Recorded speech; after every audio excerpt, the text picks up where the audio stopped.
Canada is a country. Waves of people came to this country, were welcomed by the folks who have lived here for millennia, the First Nation. And built this society with waves of people fleeing religious persecution, fleeing tyranny, fleeing to try and build a better life for themselves here than they had back home.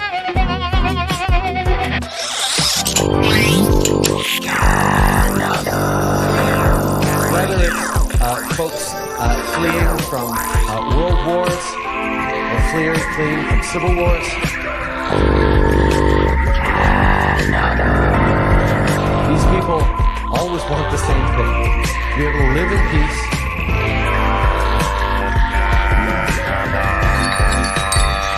to raise their families, to create a better future for themselves and their communities. And that is what generations created, this extraordinary diverse society we have. Now, Canada remains one of the only countries in the world where citizens are, by and large, positively kind. And one of the reasons we are that way is because Canadians have confidence in our country.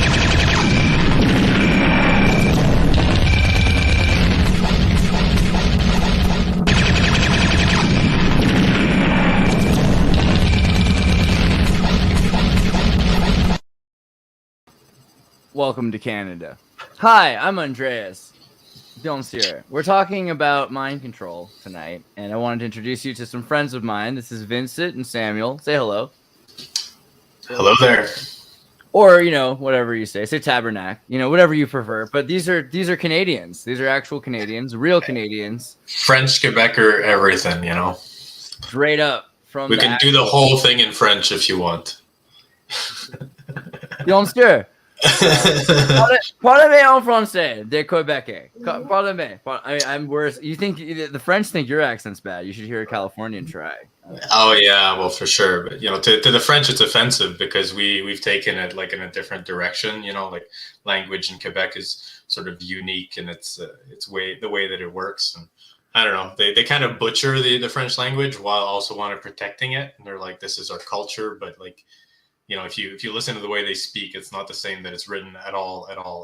But right, yeah, Scrabble, bastards. I mean, it's weird. You ever tried? Have you ever been to like a Spanish spelling bee? Doesn't exist. Have you noticed this? Because it's like spelled the way it sounds. It's brilliant. I don't know. It's a new idea. But in France and in English, you can never guess whether or not like phlegm. You know how to spell phlegm? You guys could figure this out quicker. How would you spell phlegm? Right? Yeah. Obviously F-L. No way. Screw that. P-H-L-E-G. Phlega. And then M and then M. Phlegamin. P-L-H-E-G-M-N. Phlegamin. That's how you do it. Yeah. The G is silent. That's logical.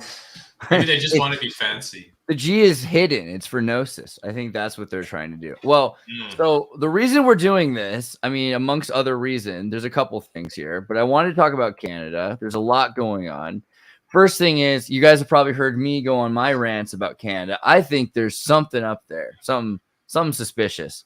And, we talked about Gerard Bull, who was a Canadian engineer who developed long-range artillery, moved project to project in his quest for economically launched satellites, couldn't get the money from the US or from Britain, went to Saddam Hussein and did Project Babylon. Project Babylon was this like super gun that the Nazis wanted, but better. And then he did HARP stuff that he was working on because he went from HARP to Project Babylon. And then they eventually like lot of questions about his death. Let's put it that way. And going further on, there's this new book out about the Royal Canadian Mountie Police spies during the Cold War, and just the amount of spies that were RCMP, and no one talks about the RCMP like they're spies. They look like cute Barbie doll Ken dolls with their cute outfits, but they're spies, right? And there's just evidence of espionage in terms of the fact that they go through digital files. They're watching the Canadian frontier's cellular signals, and there's just so much crazy stuff in Canada. I mean, RCMP kept watching on John Lennon in 1969, for instance, if you want to look into what was going on in Toronto. So even in the cities, not just in the frontier, RCMP is important. And so this got us into this idea of Canadian mind control. And then Vincent was like, you know what? There's some Canadian mind control. Yeah, it's not just a thing in America. Like Canada does that too. You guys aren't just so special. America, we think we're snowflakes. Like we invented mind control. You know what I mean? And maybe, but I don't know, the Germans and the Russians. So I just wanted to ask you, Vincent, when you were talking about that, you mentioned like Montauk. Is there like a Canadian side to the beach of Montauk? Tell us more. The beach of Montauk, right? Do you mean the? Well, so in New York, let me do a little Google map here because this might be a way that we start this explanation. So you look at Canada and you look at New York City, and this is Montauk, but right above Montauk is New London, right? And Providence, Rhode Island, and then up here is Brunswick, right? So the Montauk projects are associated with being Stranger Things. That Stranger Things were going on the Isle of Montauk. But there's a whole other story about the Brunswick story. Have you seen that video? Let me see if I can find it. The New Brunswick conspiracy. Is that right? Is that right? Oh man, mind control. What's the name of that thing? Good luck finding it. A Montauk Brunswick conspiracy video. Man. What is it? Is it like is there like cryptids involved or Stranger Things stuff, you know? Canada, I don't know. I hope someone can help me find this. Oh, I should ask Brittany. I forget the name of it now. The Brunswick conspiracy or something like that. So there's a whole movie about this, about Canada's mind control. What's it called? Brunswick television. Is it just called Brunswick? There it is. The Bronswik Affair is what it's called. The Bronswik Affair. Okay. So this movie, which is a Canadian produced film board of Canada short film, it's about 24 minutes and was aired on every Canadian television that, because that's how Canada works, right?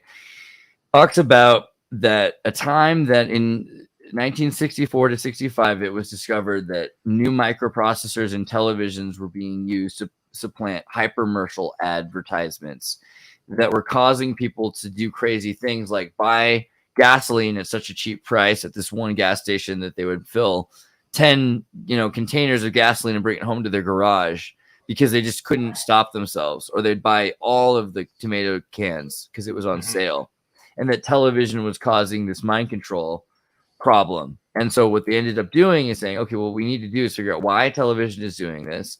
And it's because some German had invented something that realized that this would happen because of the flickering lights, and that we either have to stop television or the Canadian government has to take over television.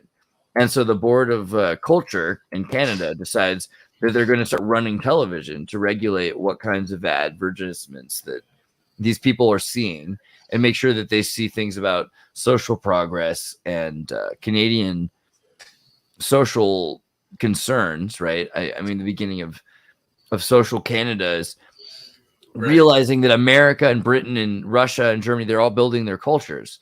And so if Canada doesn't prescriptively design their culture, then Canada will be described by the other cultures it assimilates.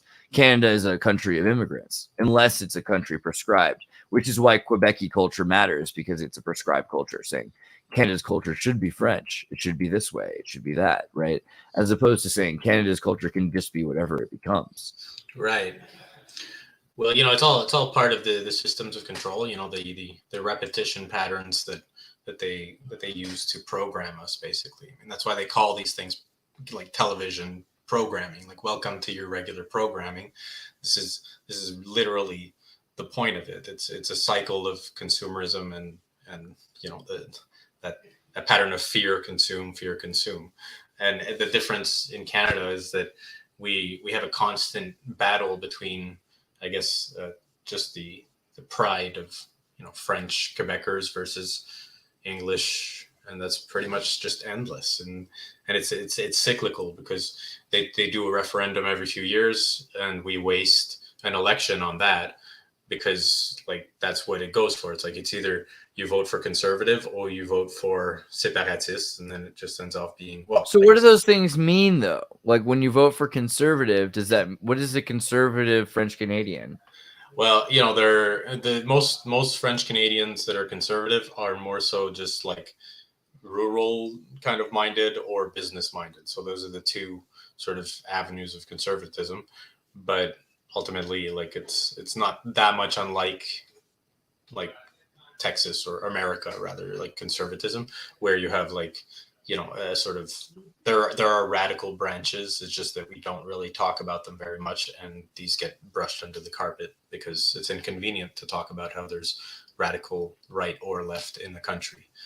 But is it conservative in the same sense of, you know, conservative in Russia, conservative or in England, or is it like conservative in America, or is it just trying to protect the French language, or what is it that it means to be conservative? You know, well, you know, like I've known the thing is that it's contradictory. Like I've known people in Quebec who are neo-Nazis, French neo-Nazis. You know, so like that's ironic.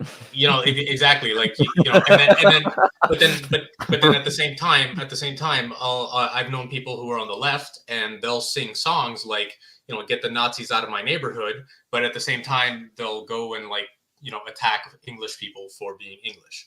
So it's well, that's fair. English people, though. No, I'm just kidding. But like, get out of my country because I believe that Quebec is a French country and you're, I don't know, a colonizer or something. I've noticed. So, like, I know JJ. I wouldn't say we're friends. I think he thinks I'm crazy, but JJ McAuliffe, you know, like he does his Canadian shtick, and we agree on a lot of things. Like C11 is like a issue we're partisan to, which is trying to force Canadian YouTube to steer towards Canadian content, which is weird because what does that mean? Because like you're already Canadian, so what do you have to do to be Canadian if you're Canadian?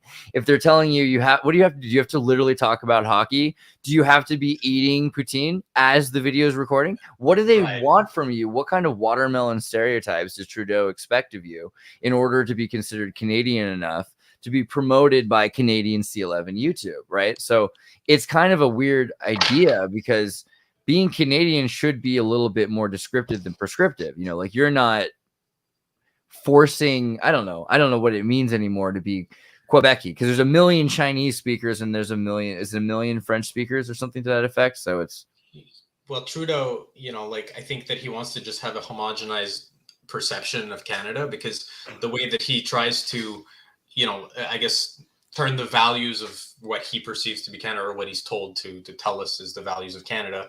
Like he goes like, that is Canadian. And if you're not that, then, you know, you're basically phased out. Like, just like he did, like he wouldn't want to have a YouTube where he has a bunch of Canadians that are like freedom convoy, like Hong Kong, because that pushes that crumbles his narrative. I mean, they were literally saying that people in these movements were like fascists, and that Hong Kong was an anagram for Heil Hitler. You know, like someone said this in Parliament that Hong Kong was a code for Heil Hitler. You know? Oh my God! And so it's just. I think that would be what happens with YouTube in Canada because they're going to try to censor any ideas that don't fit within that sort of structure. And right now there's a serious push, like the government, the Trudeau government just is spending, I don't know how many millions of dollars, but they just announced it that they're like trying to do things to protect what they now call 2S LGBTQ+. So they've added now to Seoul to LGBTQ+, and that's the first time I hear about it, and it comes from Trudeau's mouth, and I'm like, right. Like, but that's like a spiritual thing. It's a weird thing to include in there. It's fascinating. Like I'm fascinated by Trudeau. I think the idea of inclusionism. Like, did you watch Degrassi? Is that not super Quebecy? I don't know. I did actually watch Degrassi. Yeah. Okay, I cool. mean, I didn't watch the old one there, but I watched the one with Drake in it. You know. My God. So Degrassi, I've seen every episode. I'll admit, and I've seen like not just like Next Generation. I've actually seen like the old stuff. Actually, hold on a second. That reminds me. I should be sending. Where did I send this link in the MK Canada? Let me put this into to a buddy of mine who's from Canada as well, who knows the Degrassi team. Maybe he can jump in. I don't know. But like, so basically, Degrassi is my goal. I would love to be on Degrassi, work on Degrassi. It is the craziest thing. You've got super spies that are trained to pretend to be Americans, but they're not. They're British spies, from Canada. And then their whole lives from baby, like you have a 13-year-old gets pregnant on the show, and then she has a baby. The baby's grown on the show the entire days of our lives. And then now that girl who had in Next Generation, Emma, who was the baby from Spike from the first, she's got kids in the new version of Degrassi, which Snake, who was the student in the first season, is now the principal and father and director and writer of the new show. I don't know what Canada's doing, but it's marvelous. This is marvelous. And the idea of the inclusionary fascism that Canada is all about, because Trudeau's a fascist, but he's an inclusionary fascist. It's not necessarily, it's Starship Troopers fascism. People can be every color as long as they're wearing the same collar uniform. You know what I mean? Yeah. And so everyone's gray. Yeah, but it's interesting because he's saying we need to have diversity to our fascism. So let's have black people that are black. Let's have women, humans that are female. Like, this is a weird way to look at things. Let's have people, and then what else? We'll have them all love each other. We'll have LGBTQ, because it'll be the most inclusionary thing ever. It's not gay. It's not real. It's not human. It's not love-based. It's marketing. It's just straight marketing. Can we get it all on Degrassi? That's what it feels like some of the time. Well, Justin Trudeau is a trained actor. Like that's what he studied. He's not a politician. He studied, like, he's an acting teacher. So like he has this sort of image that he projects, and that's what he's trained to do. Is he was brought up. This is like his whole life was revolving around acting this role, and it kind of follows. I mean, it's all just the same old drama. Let's get a Canadian trauma perspective. Do you guys have any feels? Like, what do you think about Trudeau and his dad? Like, is that like a thing you can even think about? Is he relevant enough, or do families just not talk about it? Like, what is the deal with Pierre? Well, the only things I've heard were from my father, and my father does not like Trudeau Senior. Right. Pierre Elliott Trudeau. That's his name. Right. And I mean, from what I've heard, I don't know much about him, but I know enough about Justin Trudeau. And what do you think about the Fidel Castro thing? Let's go there. Like, I mean, well, his mom was, uncanny, basically. Like, no doubt about it. This is something suspicious, but who can actually verify it? I mean, there's some really good evidence. That's the thing. Like, the fact that they knew each other, were hanging out with each other. Here is Fidel Castro freaking holding him as a baby. I mean, while she stares at, I can't tell right now. She like lizard eyes. She's looking at both of them. You know what I mean? Yeah. So I feel like there's a certain amount of connection there, but you're not convinced. You think it's just sort of a meta. It's a meta. No, I mean, look, I'm the type to take this very seriously. So I do, and I think that it's more likely than it's not, because it's just, hey, maybe the communism is in his genes. Who knows? Well, yeah, or maybe it's something more. It's like a elite dictator playing a man of the people. More specifically, I see Fidel Castro as a CIA agent in the most ironic way, because he's creating an isolated economy on behalf of the Western Hemisphere CIA. Like, if it weren't for him, it would be just like everywhere else. So it's a created pocket, which allows for all sorts of espionage and trade. And he pretends that he's for the people. But how great was Cuba, really? I don't know. Canada seems to be going in that same direction. It's saying that it's all about who's coming. We have to make sacrifices for the future. I mean, isn't that kind of a way of making sure that people do the same thing your grandparents did? Make sure that there's no sort of wealth acclamation. There's no sort of autonomy or independence that, economic independence that you middle class can build. For sure. I think Justin Trudeau has this sort of power hold over, I guess, the idea of virtue. Like they're the virtue signaling like group. That's what he does. That's why he puts on the funny outfits. That's why he goes to all these countries to do these sort of things that are bordering cultural appropriation. And well, I wouldn't be surprised if he is part of some kind of plan. Maybe he is also a secret agent, or whatever you want to call it. Travis Endis 5 saying that Fidel Castro owned most of California farmland. I find that interesting. My family had a lot of farmland. It would be I think that I could find some information that would connect that. I think it's logical because you look into the fact that they were not indigenous Cuban, Arawak, indigenous Indians or something. No, they were Europeans, you know. So of course, you know, from Argentina, from France, from Italy, and they'd come over with, you know, with Spanish names. But he does this thing. Yeah, it's very MKUltra. That's another thing. Is he wears these outfits. I wonder, what do you think about that? Look at this. That mustache. Yeah, he's a cool actor. Every actor is a liar, you know, like that. When you take off the costume, you're wearing another costume under. And there's a lot of actors who sort of get lost in the fact that they have multiple different identities. And I think he's used to having a certain identity, and now it's pushed to the point of being the leader of a country, and you know, his ego is going along with the ride. Right. He's gonna preach about racism and talk about cultural appropriation and all these things while wearing stuff like this, or while I just wish he wouldn't preach about it, because like if he wore this stuff, it would be so cool. That's fine with me. It's the whole talking that bothers me. If he just shut up and he would just do like a Apache ritual, like Andy Kaufman, right? Like that would be cool. Well, you know, if he was actually himself, like interesting. the real you don't see it. The real Justin Trudeau is you know, hidden somewhere behind all that. He's the one doing blackface. He's the one doing all the acting. You just don't know who that really is. Oh, that's so scary. Yeah, because he's just behind a mask. Oh my God, Samuel, you're in school, right? You're in university. Yeah, I just started Université de Montréal. Oh, cool. So what are you trying to study right now? I'm studying cognitive science. Basically, I worked in video games for like 8 years, and I felt like I was wasting my potentials, and I've been learning about philosophy and psychology on my own free time, and I figured, okay, I'll get a degree in the cognitive science. My goal is to heal the meaning crisis, both on an individual level with the psychedelics assisted therapy, and at the cultural level by spreading memes and writing. Yeah, that's awesome. So I mean, it's interesting you felt like you're wasting your potential in video games.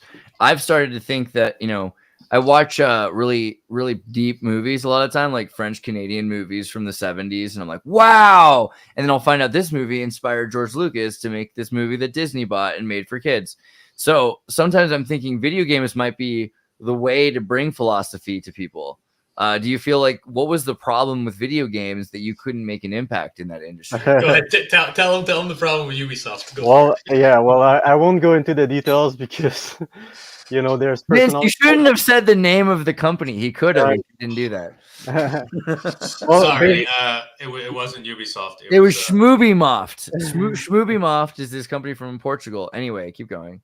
What did Schmoobymoft do to you? Well, basically, Ubisoft became like, too big to focus on video games. So they basically the HR department became like as big as the rest of the studio, and they were like increasingly encroaching with all these memes about gender identity and unconscious bias training and stuff. So I would argue with them, and they didn't like my philosophy, and so I got into an argument with HR basically. So, but yeah, the creative process was getting hijacked by HR to promulgate diversity and all. Clearly, every game I'm looking at right now proves your point drastically. Right. Stranger Things, or what's it called? Stranger Things, The Color of Magic, or whatever. Stranger Things. Life is Strange. Life is Strange. Oh my God. What a waste of money and what a tragedy. That is worse than the Titanic sinking and people not having enough boats. That is the saddest thing I've ever heard of. That game. Yeah. Well, it's getting it's spreading, like, video games are the new mimetic sort of way to spread to the youth, because they're like hyper immersive stories, and they're getting more and more and more immersive, as opposed to how movies are basically getting more and more separate. But when it comes to Ubisoft, or not schnoobity schnoft. There,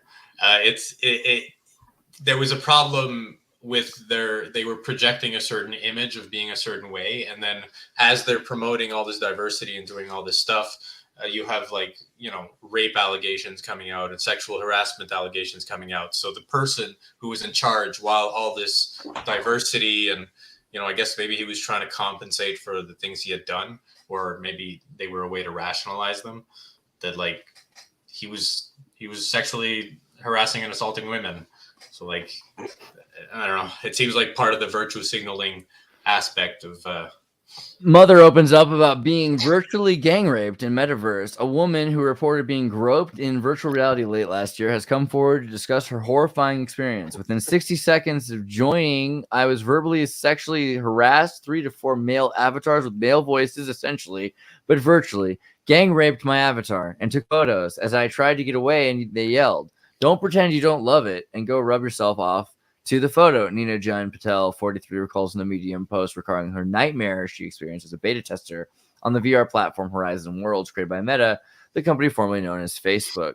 So, I mean, yeah, maybe. I mean, but like, look, people said that like humping in Halo after you kill someone, they said that was getting raped. So, like, the line in what actually constitutes virtual rape, I mean, look, I don't want to like undermine it, but like, have you seen metaverse like avatars, and have you seen? Right. I think game theory is the problem. Game theory doesn't really allow for everyone to win. Even if people win at their own times, it doesn't really work that way. So there's not a boon for you winning at a different point. So people lose, and there's not a lot of equity to a game in game theory. And so that really bothers a lot of people, because the idea of anti-Darwinism was to inhibit all of these characters that have been evolving by being better than other people, and then to proliferate people that don't really compete, to have a non-competitive feudal serf population.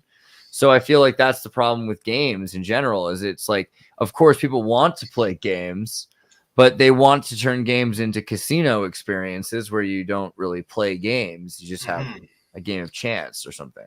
Right. So it's like a combination of gambling, like arbitrary gambling that isn't important, combined with hyper customization and like self-defining avatars and everything but game. Right. You know, like the game is, but gaming has become a system of farming like neurochemicals. So it's about cycles. So you have a cycle, and, you know, like when they were making Halo, they were talking about how what mattered was like a 20-second loop of action. That's pretty much it. Just hard action, and then you can go soft, and it's just a loop. So you get like a whole bunch of adrenaline, you get a whole bunch of endorphins, and then you basically float in your high until the next 20 seconds. In mind-controlled Canada, game plays you, right? Yeah, well, and, you know, I think this is a global thing, of course, but right. You know, like the video games program us in the same way that stories program us. They manage or they hijack rather our neurochemistry. Like video games are my first addiction. I was, you know, like a wee boy, two years old when I first played my first game, and it's still there with me. You know, like it's I don't know if it'll ever go away. I hope it does, because this is still a major addiction, and most people just can't be honest about it, because video games, I mean, that's what addiction does. You can't be honest about the addiction. You go like, don't blame the drug, basically. But, you know, like when I was working in the video game industry, I would see people who are clearly completely entranced by the video game cycle, because they neglect their physical avatar. They instead care about the video game avatar. So you have these guys who are like, you know, 6'4", 350 pounds, you know, like giant monster fridge people that, like, if they were 200 years ago, 500,000 years ago, they would have been like warriors that like throw deer at people and stuff. You know? Right. Just massive muscle monsters. But now they simulate being a warrior while eating like a warrior without actually doing anything. This is like every day now for the last week. I'm harping on this, but I think it's fine because it's not common interest. It's just something people need to know about, is Rollerball. God, this is a nice poster. I hadn't seen the Japanese poster yet. I'm a big fan of American movies in the 70s with Japanese posters anyway. Rollerball And for you at home that have already heard this, I'm sorry, but I'll try to like bring you some more details about it. Movie shot in Munich in 1975 with a Canadian director, Norman Jewison, and his whole thing was, hey, hockey's getting super violent right now, and people are beating each other up in hockey. And this is clearly because so many people in Canada used to be, they're first generation Canadians. A lot of these hockey players, their families came right off the boats from other countries, and that their family were in war. And so the way that we deal with this is we put them into sports, and we let them, deal with their sports. And then we say, God, the guys in rollerball in the future, they die playing the sport. It's Gladiator. It's like the fall of Rome metaphor. Of course, a movie that has to be about sports because Americans can only watch sports movies. But deep down, rollerball is when sports devolve into Gladiator. And when did Gladiator happen? Well, at the fall of Rome into the Christian period. So it's saying, hey, at the fall of civilization in 2018, that when corporations have bought all of these states, the states have bankrupted themselves in loans. Houston's owned by the Energy Corporation. Tokyo's owned by the Iron Construction Company. Like there's 7 corporations that own all the cities in this cappuccino economy. The teams don't, the characters don't matter because they die. The teams are the only thing. Like good, Houston did good. We did good. And it's all about how it's an impossible game to play that the corporation makes it possible for you to play. They make things like hormones, drugs, shielding, armor, etc., that makes it possible for you to compete in the impossible game, right? But it's also that they're saying this is, in the 70s, so they didn't anticipate video games and the emasculization of civilization because they wouldn't need this with video games. Video games just put us into this virtual realm where you can put all this attention and energy into working on something that's owned by someone else, and that's helping AI. It's helping AI become smarter and learn from. For sure. MMA equals Gladiator. What's that American sports thing in the 80s? American Gladiator. Yeah, I think American Gladiator is more. American Gladiator is king. Dude, but that one is like that's like the reality TV version of MMA, right? Like but this is more reality TV is more real than life because sure.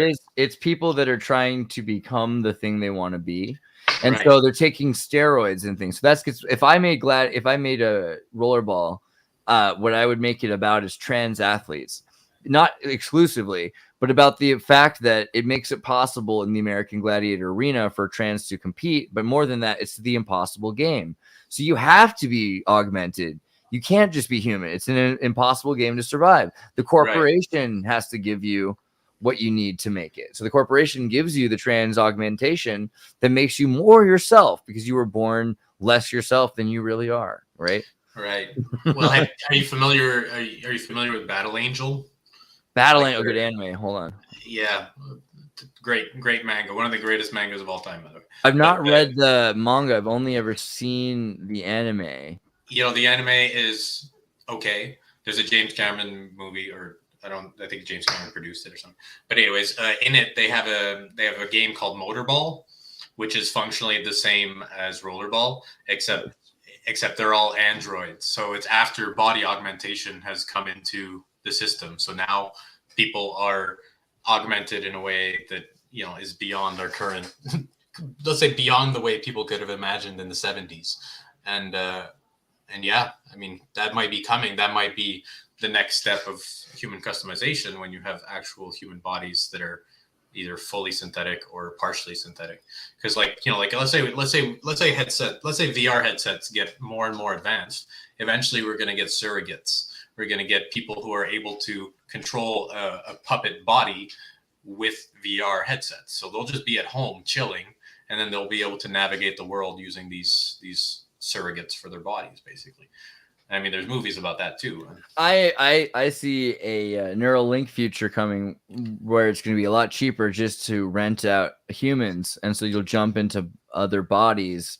You'll Airbnb into some guy in Nigeria, some lady in Russia, or in Azerbaijan. Celebrities. Yeah, if you pay extra, but you know what I mean. Like for $100, you'll probably be able to take over some dude in French Canada. There's a dude in French Canada that'll charge less than $100 for a whole night of his life. Can you imagine getting rickrolled directly in your brain? You wake up and I mean that's definitely coming. You get hijacked and you can get forced to work, kidnapped, things like that could absolutely happen. There's some games out there that are like, there's a game I played when I was younger called .hack, and it's about a game that people get basically neural link, like they have a neural link connected to their headset, so they get integrated into the game basically, and then eventually their psyche, like there's a psychic reaction to it, so their body gets stuck in the avatar, and then it's like an illness, so they get comatose in their body, but then they're still walking around as an avatar in the AI, in the virtual world. And like, I feel like there's a part of fiction that just has warnings to it, like perhaps they're a form of simulation that our unconscious does, where we're like, here's a hypothetical scenario and like here's how it will play out. Terminator and The Matrix and .hack and all these things. Keenan, Alita was the like the 80s cassette tape translated title for Battle Angel. It has a lot of different names. When I was young, I bought it. It was called Gunm, like Gunnm. Yeah, I remember that's French, what I had. French version, So this is fun. Like where I grew up, I didn't have cable. So people who relate to me most, French Canadians and Southern Italians. I don't know. and old Japanese people who actually had the stuff the first generation. But we seem to have all the cassette tape Betamax reruns of it. I don't know what the deal was. I had Tekkaman. You ever see Tekkaman or Knights of the Zodiac? I've seen Knights of the Zodiac. I mean, like some of my first movies, the formative movies that I shouldn't have watched were like Akira when I was like 6 years old. Right. Yeah, that's bad. That's like you while you're driving. Do not watch Akira young. Yeah. It took me 20 years to understand it, but I'm there now. So. It's good. It's good. I get why they called Battle Angel Alita, trying to get it to look like Akira. I was thinking that earlier. Also, so Tekkaman, Lensman. You ever see Lensman? Lensman. That one's pretty wild. I was gonna pull up Mind Control, but let's do Lensman for a second. Lensman. Talk about mind control in these shows, because we could talk about JoJo's Bizarre Adventure though. We will. Yeah, that's good. We should. We'll go there. But okay, Lensman was a D.F. Jones sci-fi book in the 40s, and then they made an anime series. I have the poster and a bunch of like weird like Japanese like figurines from this movie, because they were trying to make it and nobody gave a damn, basically, because they were like, what, Japanese? That's weird. But it's like a really crazy good movie about like there's like space demon yakuza kind of thing that work for this giant space orb of like stardust light being yakuza that are above them, and so you only ever deal with the middlemen, foot soldiers. And then there are these lensmen who are kind of like the guardians of the galaxy, and they have this weird genetic implant on their hand that gives them like a ring, and then they have to like travel the stars. I mean, this was definitely the weirdest show. They went bankrupt making it, and then the guys who were doing the animation made Dragon Ball Z, which was cool.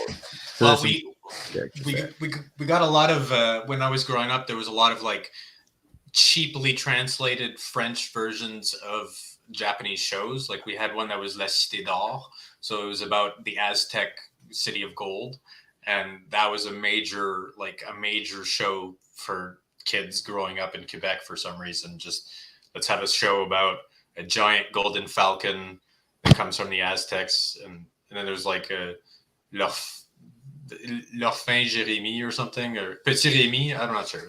Dude, what was that freaking French one? The white little Seabird or something like that? Seabird? Is that right? Seabird. I feel like Seabird French. See if I find that. Yep, that's it. Seabird. It was like this cartoon about this like little seal, and a seal named Seabird, and he went to like the Aztec temples and helped this little French boy stop these terrible environmental hazardous capitalists. You know how it was. Looks like 70s, 80s, so they might not have put it. I might not have been interested enough to. But we had a channel called Télétoon. So like growing up, that was our French. Everything translated basically, so it was just like a French version of every English thing. So it's like just all cartoons, and that was that was what they programmed kids with. That's where I watched Spawn for the first time. Probably I don't know why they put that on a kids channel, but see, like I noticed this though, movies in French a little bit cooler, and then in Spanish even more dramatic. I don't know if it's cooler, but it's like you can watch Back to the Future or Starship Troopers in Spanish, and it's just like mi familia, mi todos familia. It's just like wow. I feel it. Americans just don't have the drama.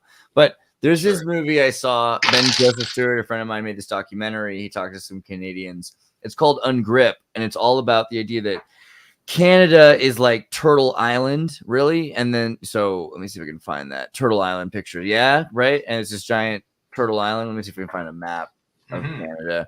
But the natives called it Turtle Island, right? It kind of looks like a freaking turtle. And then there's a festival coming up soon that I've been to a few times, and it's basically invoking that. It's like the dance of the turtle festival, and so it's in reference to that, because I think it's supposed to be on Earth Day as well, and so they're talking about how the natives viewed Quebec as the turtle.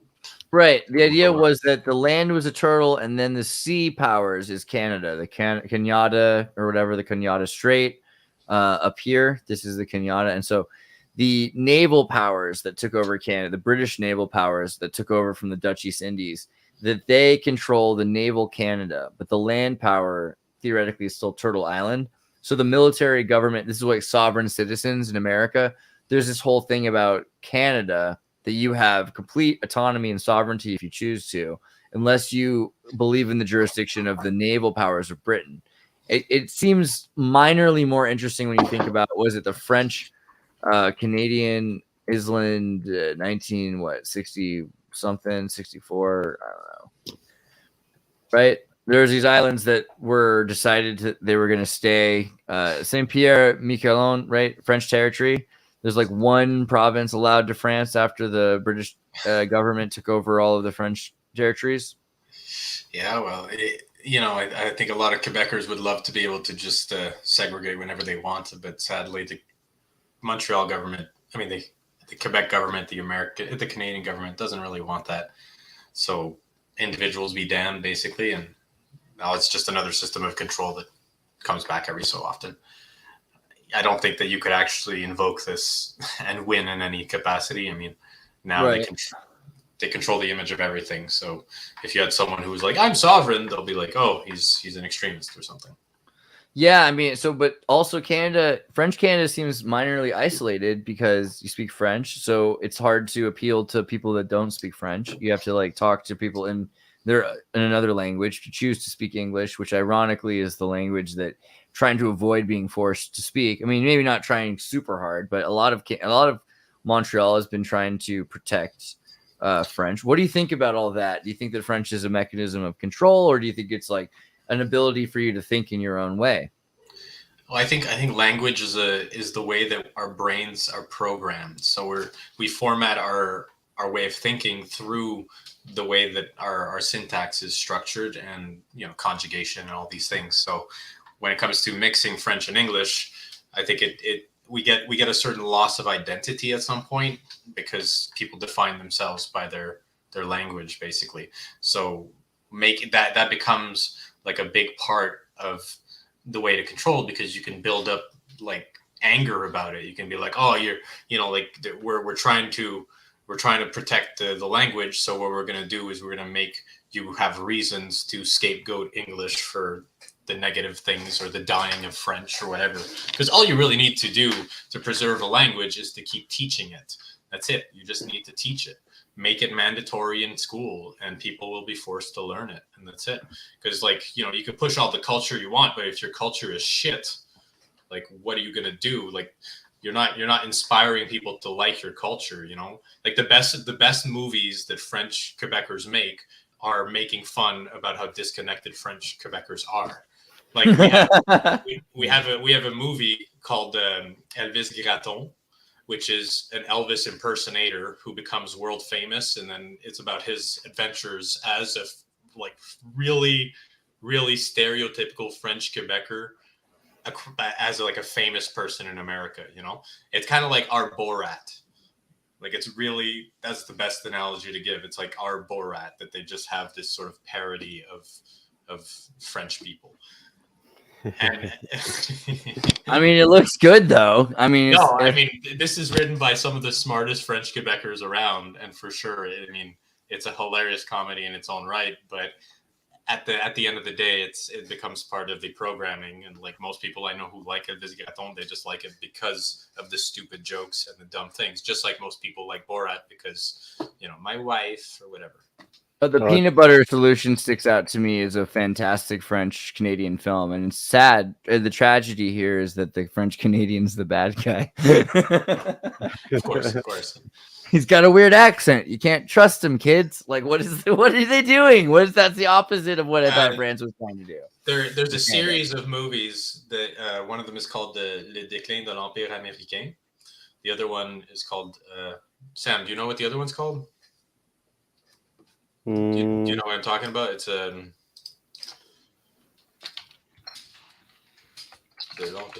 write it in the private chat so I can pull it up, because you could say it a million times and I'm still gonna not figure out which letters you're not pronouncing. I need to put in the spell check.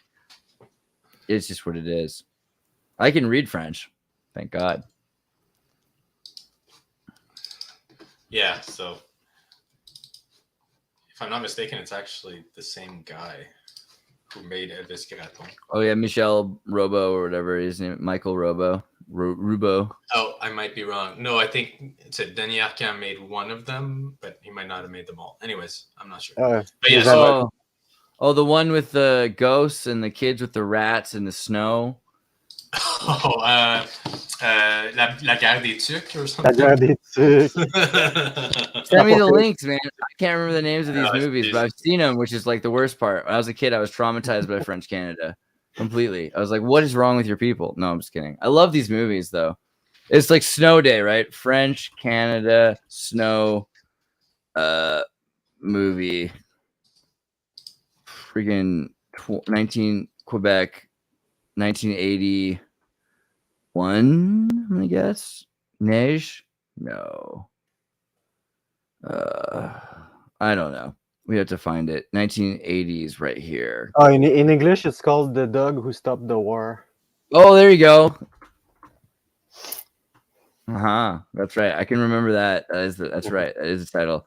This is a crazy movie. And they build like literally a Norman castle of snow to defend themselves.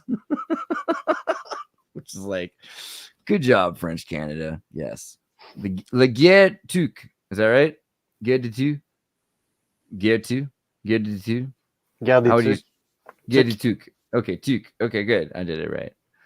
There's the extra letters. You can pronounce the Q. That's the rules. Okay. Yeah. So what's this movie about? What do you think this movie's about? As French Canadians, what do you think it's about?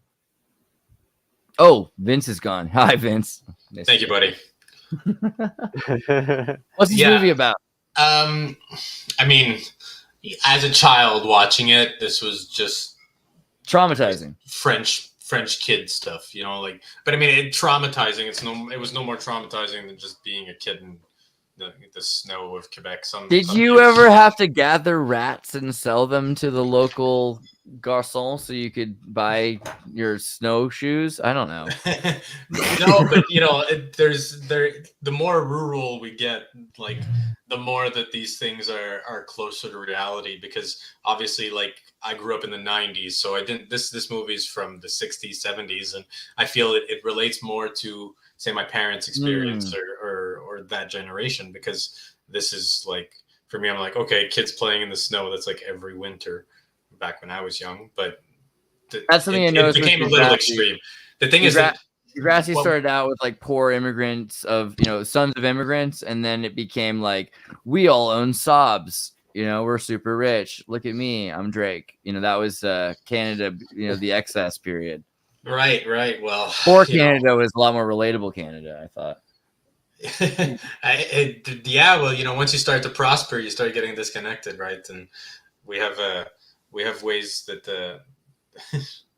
oh man, I haven't seen these faces in a long time. Right. They also made a sequel for that movie. It's called The Hidden Fortress. It's with Xavier Dolan. Hidden Fortress. Well, that's a Canada. Let's see. Yeah. Or La Forteresse Escondue in French. 2001. Maybe. Oop, too far. Blah, blah, blah. And it's just kids like building forts in a forest and fighting each other. What happens is that the whole forest catches fire, and they realize that they should be friends instead of enemies. Oh, so it's like a whole metaphor about British and Franco relations in Canada. That's interesting. There's a first in the tale, and then reception home video, and there's no link to the sequel on Wikipedia. That's interesting. They don't even get it. Okay, produced by Roch Demir.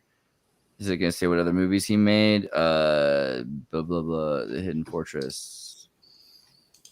Man. No, I think it's another director. It's Roger Quentin. No, Roger Cartier. Roger Cantin. Cantin. Okay. Like that? Cartoon, yeah? Yeah. I'm thinking. Not Carton, Cantin. It's a Can. All right. Cantin, there we go. And then Saint. Well, Hidden Fortress. Boom, we did it. 2001. There it is. Yeah, with Xavier Dolan. So instead, it's Summer War Games. Yeah. So this movie is about like they're fighting their enemies and they realize that they should be friends because they're all playing the same game. Yeah, with a bit of like Romeo and Juliet, because like one of each camp falls in love with each other, and the parents are still like their parents. They were the kids in the other movie in La Guerre des Tucs, and multi-generational, right? And basically they have their chalet around the lake and the forest, and they're still fighting. Très Canadian. That's very cool. I like very that. Canadian, yeah. Well, the decline of the American Empire. What do you think? Yeah. What's the decline of the American Empire about? Adultery, homosexuality, group sex, BDSM, prostitution. Is that what this movie's about? Really? Pretty much, yeah. I mean, it's an exploration of sexuality as a sort of psychological control system, and I mean, as well as just growing up. So it's like it's a bunch of academics in increasingly deprived situations, I guess. But the sequel is equally good. The character on the left right now, this is one of the great French Quebecer actors. I don't remember his name. 1 second. But the movie's called Les Invasions Barbares, the Barbarian Invasions. That's the sequel. And basically it's about him after living his whole life. He decides to gather all his children that have decided that he's not worth having in their lives, and basically have a reunion with all the people that he has in his life, and then they make him overdose on heroin as a way for him to die. So like his last dying wish is to overdose on heroin to experience the supreme bliss of that or whatever. And so I mean, look, these are existential French existentialism, French Quebecer existentialism. Yeah, you guys got really like the northern French vibe though. You really got the Brest of Normandy in your Jules Vernean Quebec. I don't understand why you don't get the warm part of France. You know what I mean? Yeah. So, go ahead. One notable show that was, I guess, culturally impactful is Dans Quel Express Chez Vous. All right. Oh, the poor guy. He jumped out. Happened? He lost himself or something. Could you try to spell what he said? Oh, there he is. He's back. I can write it in the private chat. Cool, yeah. Help me out, America. So this is a parody of all the sci-fi that basically ever existed, and so it's a sitcom. Oh, Star Trek, Star Wars vein.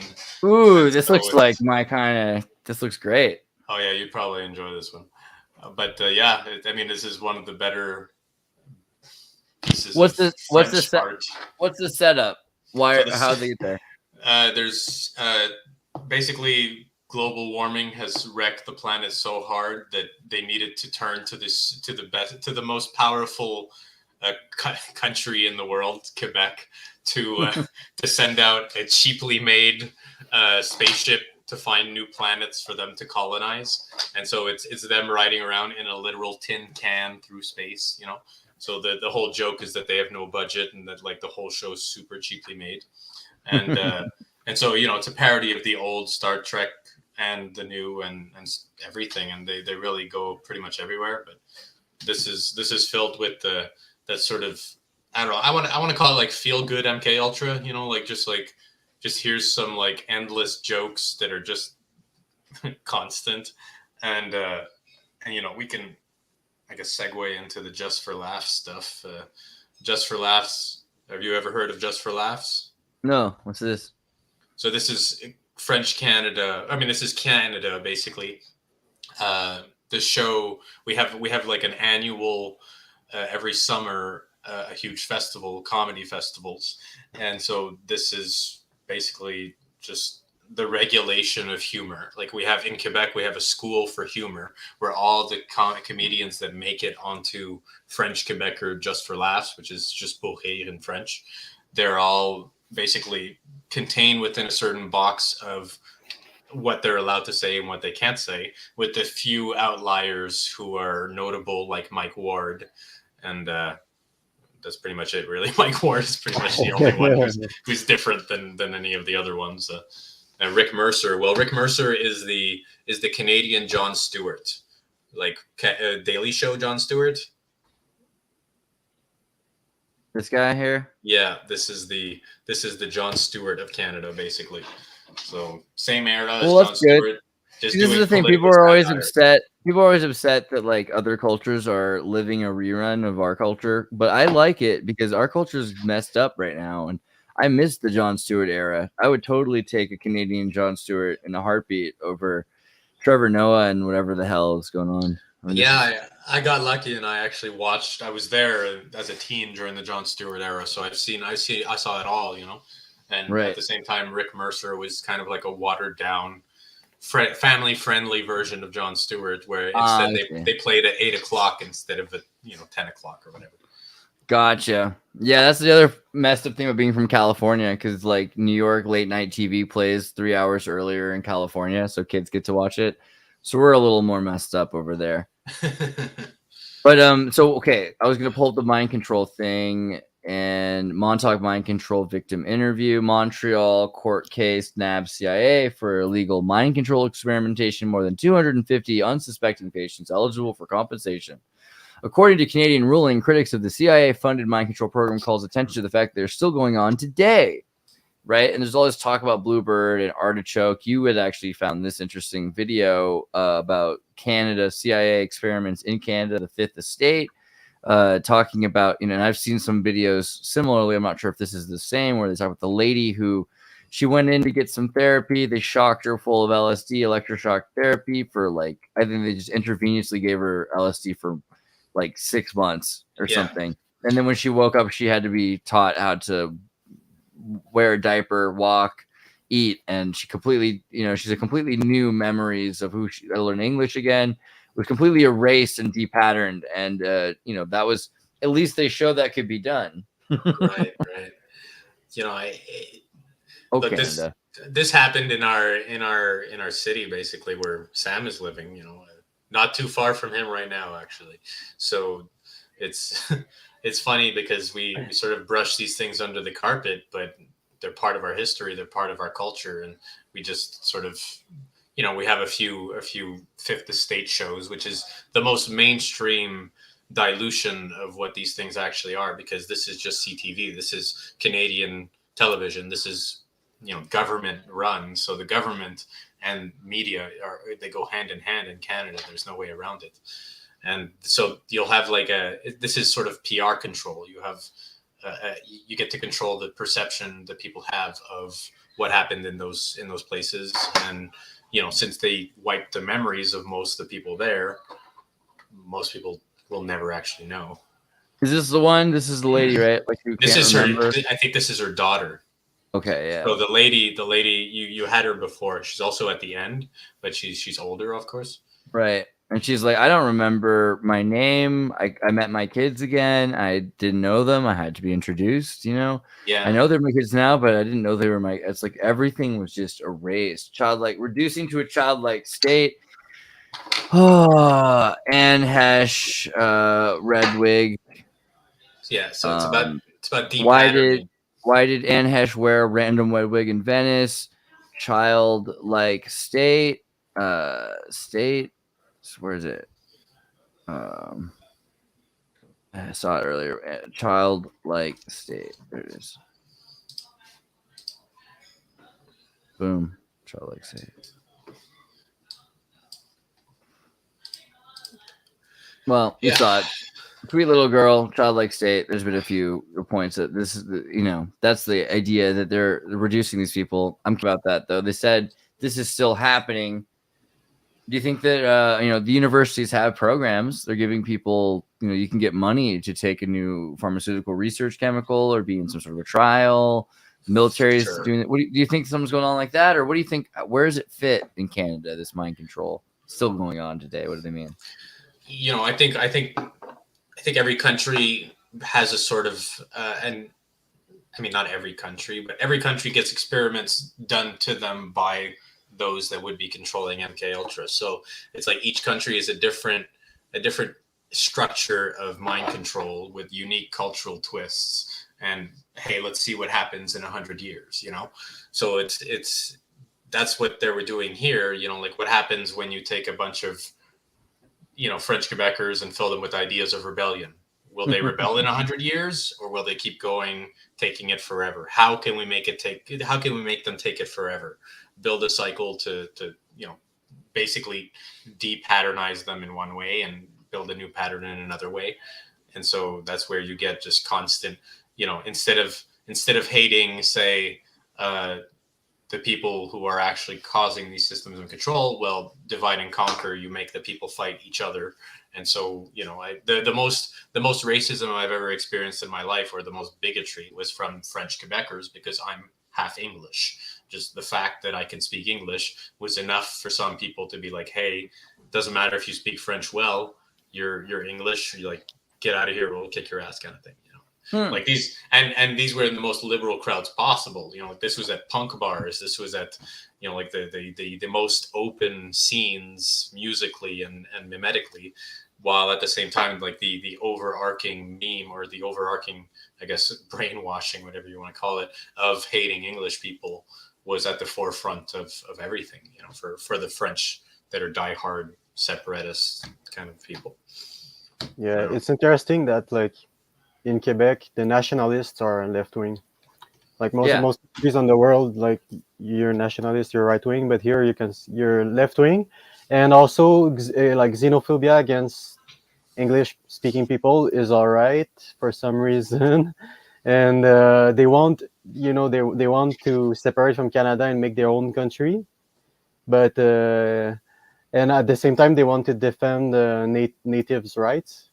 But there's a sort of clash, like this is our country, but we took it from the natives and we're their allies. For me, it's a very like nonsensical ideology, all this whole thing. So how is it a conservative left-wing ideology? So, I mean, obviously they want to keep the French language, but what are the left aspects of the ideology of French Canada? Well, it's they want to reduce tuition fees. They want to keep expanding services like healthcare. So it's basically all the classic leftist points, but it's just they're nationalist. Well, not all of them. Like it's changing, but like maybe like 30, 40 years ago, it was mostly separatist, nationalist. Well, so I mean, it seems like that's a good thing, though. I mean, like you're trying to build an infrastructure so that French Canada can produce more French Canadians that are educated and healthy and everything like that. The concern, of course, they have is that they won't be French Canadians. They might be Chinese Canadians or Sudanese Canadians or something. Well, God forbid, American Canadians. But what do you think is going to happen if that continues to grow? That there's more and more immigrants to French Canada that aren't speaking French. Well, I think first of all, that the idea of leftist politics, Canada, like Quebec, is kind of illusory because we have the Liberal Party, and the Liberal Party sort of is not actually liberal. Like they just call themselves liberal. And so the main part, like we're separated by province. So the province that we have right now, we're with the CAQ, which is a Coalition Avenir Québec, basically. So the future of Quebec is the thing that they're going for. The thing is that these people are obviously, they're just doing virtue signaling to get what they want. Like I remember a few years back, during the protests where they were trying to make tuition free, like I was part of them. I went to the Red Square protest, and we were 300,000 people, like, and so we had an election right at that time going, like the people were going like, hey, if you elect us, we're going to make it happen. We're going to give you free tuition. And so the election happens, we get the people in office who promised to do this, and then immediately they just recant what they said, and they go, we can't actually give you free tuition. Let's have a referendum to separate Quebec. And then they lose the referendum, and then it goes back to the Liberal Party or the SAC. And so it's just a constant cycle of just, hey, Americanism. I'm going to make promises, don't follow through with them. Then we go to the next guy. Well, that guy lied, so I'm going to vote for this one. And then it's just constant back and forth. See, that's brilliant though. But how long can you trick your people until they figure it out? Because like Americans, we bought time for a century almost. People kept going with that. I mean, Americans still dumb enough to believe that. So do you think that Canada could keep buying into this nonsense and just generation? Some people treat some illusions as sacred. So, like when it comes to like the notion that like Justin Trudeau has good ideas and that he has the best intent for our civilization, this for some people is a sacred truth, and the notion that it might not be true, like that's blasphemy. So the fact that there's people protesting against Justin Trudeau, well, they've got to be by default bad people. There's no way around it, and so I mean, even your American shows that we watch propagate this idea. Like I don't know if you've ever seen Family Guy or The Simpsons talk about Justin Trudeau, but they literally treat him like they just call him the handsome one, and like they it's only praise. There's never anything negative about Trudeau in any American media because he's adorable. I mean, he is. He's adorable. He's a cute little. But I don't know if he says. The thing that scares me is behind the curtains, all the things going on in Canada, taking away the rights of truckers, trying to shut down small businesses, independent businessmen, and venture capitalists and independent contractors. I think independent contractors being shut down so that corporations can take over Canada as a slippery slope. That's all I'm saying. For sure. Yeah, with regards to like the identity of the people, there's a conflict between multiculturalism and interculturalism. So Canada's identity, Canada doesn't have an identity per se, so its identity is to be multicultural, but that creates little ghettos of disconnected people, each of their own culture. And the CAQ, the current political party in power in Quebec, wants to promulgate interculturalism, where there's an exchange between cultures, so they get integrated, but we still we also learn from them.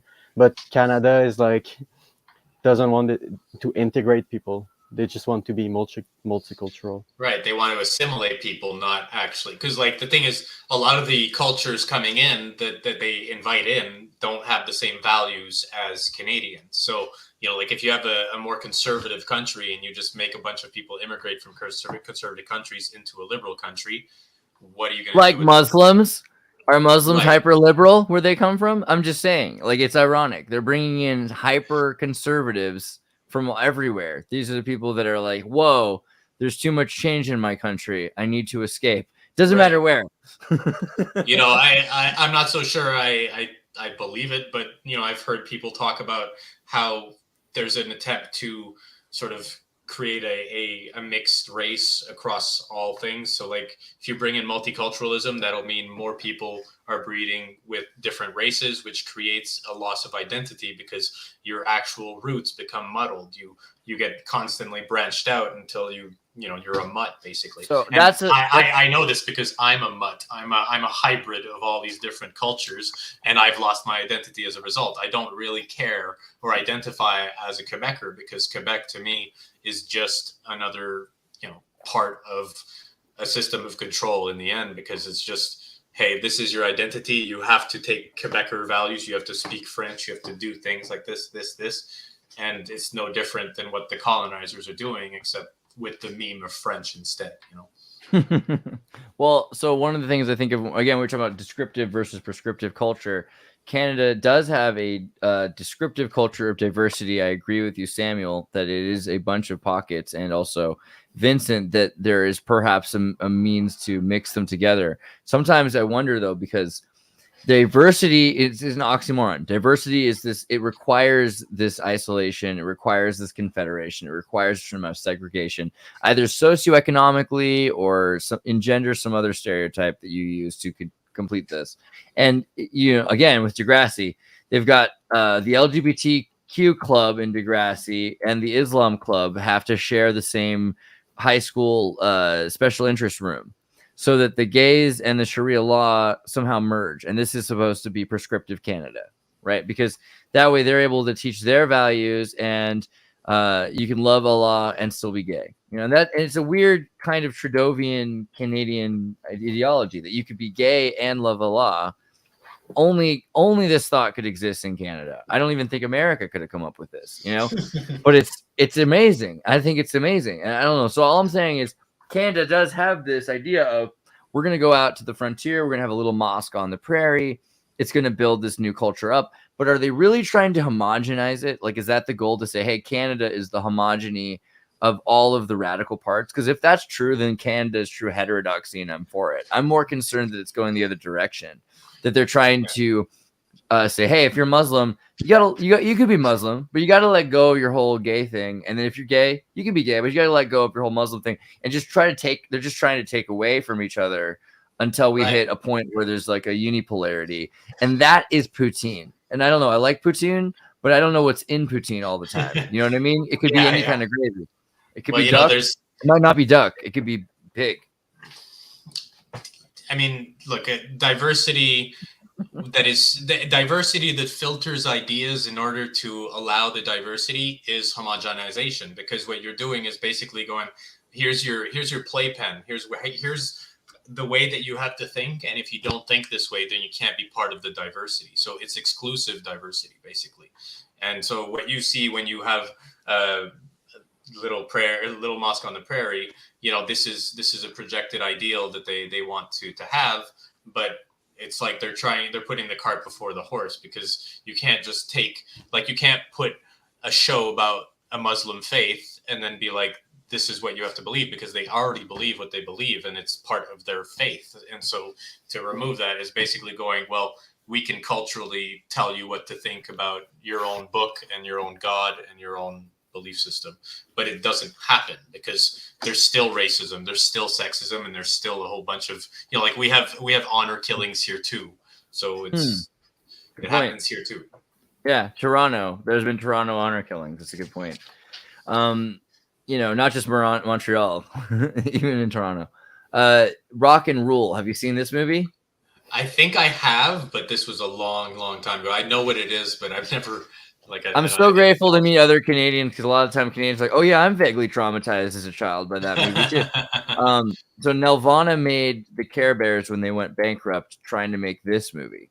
Basically, Nelvana made started with Snow White stamp collection act, so that during the war Canadians could buy bonds, and they used Disney with the MI6. Tavistock built an entire Disney replica in Canada, and that's what Nelvana started as. And they made all kinds of things like, The Devil and Daniel Mouse. No, not Webster. Mouse is the. I have some cell frames from this original anime at some point. Oh, wow. awesome Canadian animation about these two mice folk singers from like Ontario or Manitoba that sell their souls to go to Toronto, and they sell their souls to the devil so they can become a superstar. She becomes the superstar. He kind of gets screwed out of the deal. And then that's the Canadian devil, right there. Canadian devil. Speaking of Canadian devil, pull up the South Park Canadian devil. It's like, so the fact that the Canadian devil exists as a concept is really interesting. That there's a Canadian devil. I mean, the one who developed mobile addiction. Freemium. And we talked. Did we talk about game? We did. We talked about game theory just a minute ago, really. And this is the devil is in the Canadian Department of Mobile Gaming. I mean, it's this idea that they can control you through game theory. I mean, it's happening. Yeah. But so Devil and Deadly Mouse, he ends up they lost all their money and they ended up making Care Bears when they made Rock and Rule, and it's a movie where they had Cheap Trick, Lou Reed, Earth, Wind and Fire, Blondie, Iggy Pop, everybody ever was in this movie making songs, and there's a whole album that's not released. You have to find the music for this because each one of them made like the best song that they ever made for this movie for Canada that just never was released except for on Canadian TV one time.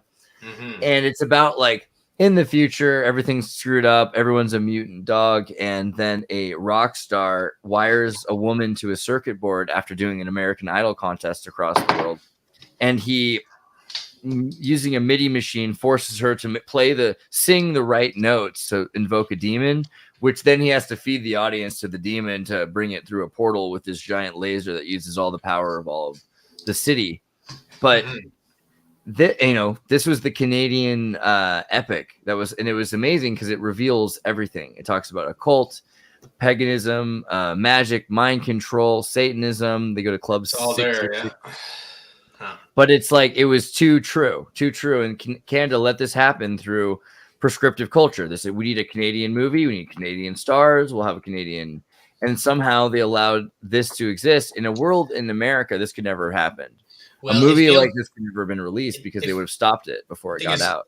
It kind of feels like the equivalent for America was Bill and Ted, using a Canadian actor, Keanu Reeves, actually. Bill and Ted, the story is basically this, but inverted, where it's a utopia created by rock and roll, That was a little phallus drop there. Yeah. Keanu Reeves is from Canada. Yeah. It's true. Look at our famous people, bro. Sorry about Justin Bieber. No, it's chill. I've run into him twice, and both times I felt bad for him. I don't feel like he's that. I feel like people, poor kid. You know what I mean? That's all I got. That's all I got on Justin Bieber. I agree, Justin Bieber. Poor kid, but he threatened a friend of mine. The first time I met him, it wasn't really even a meeting. It was just that in Calabasas, we were driving. My friend Judd, who won Survivor, gets out of his car because this dude pulls out in front of him while we're standing there. And all of a sudden he gets out of his car and starts screaming at us, like, watch it. What are you doing? He starts cursing at us. And these two giant Samoan guys get out, like they're going to stop Justin Bieber from doing something. Like, hold me back, bro. I'm like, yeah, you're a Disney kid. There's no way you're attacking us right now. But then I just started realizing, like, oh my God, and over the years I felt worse and worse. And then one time I was in Denmark and I'm on a bridge and I run into him and he had just finished his Christian, like, I'm becoming a Christian now. I feel so bad that I got MKUltra raped by all these people, et cetera, et cetera, et cetera. And like, oh, you know what? I better reevaluate my understanding of these isolated single parent Canadian mind control victims that become clowns and horrors for vaudeville. Because I'm thinking to myself, oh, wow, Drake, Justin Bieber, whatever. But think about what they go. I mean, Drake a little different, but Justin Bieber definitely, he's like the bastard Targaryen or whatever the thing is. And he's got some royal Illuminati blood and he's left with some trailer mom so they can just use him when they want to. I mean, a good clone, basically. But right? No, I get it, and I agree. But still, I apologize for the music that bled in your ears for so long. It's just, that's okay. I like. Remember, I watched Degrassi. What's the other Canadian musician I like so much? I really, really, really, really like her. Like Alanis Morissette. I don't know. Oh yeah, I like her first album. Did you ever hear Alanis' first album? Before she's got talent for sure. Alanis Morissette.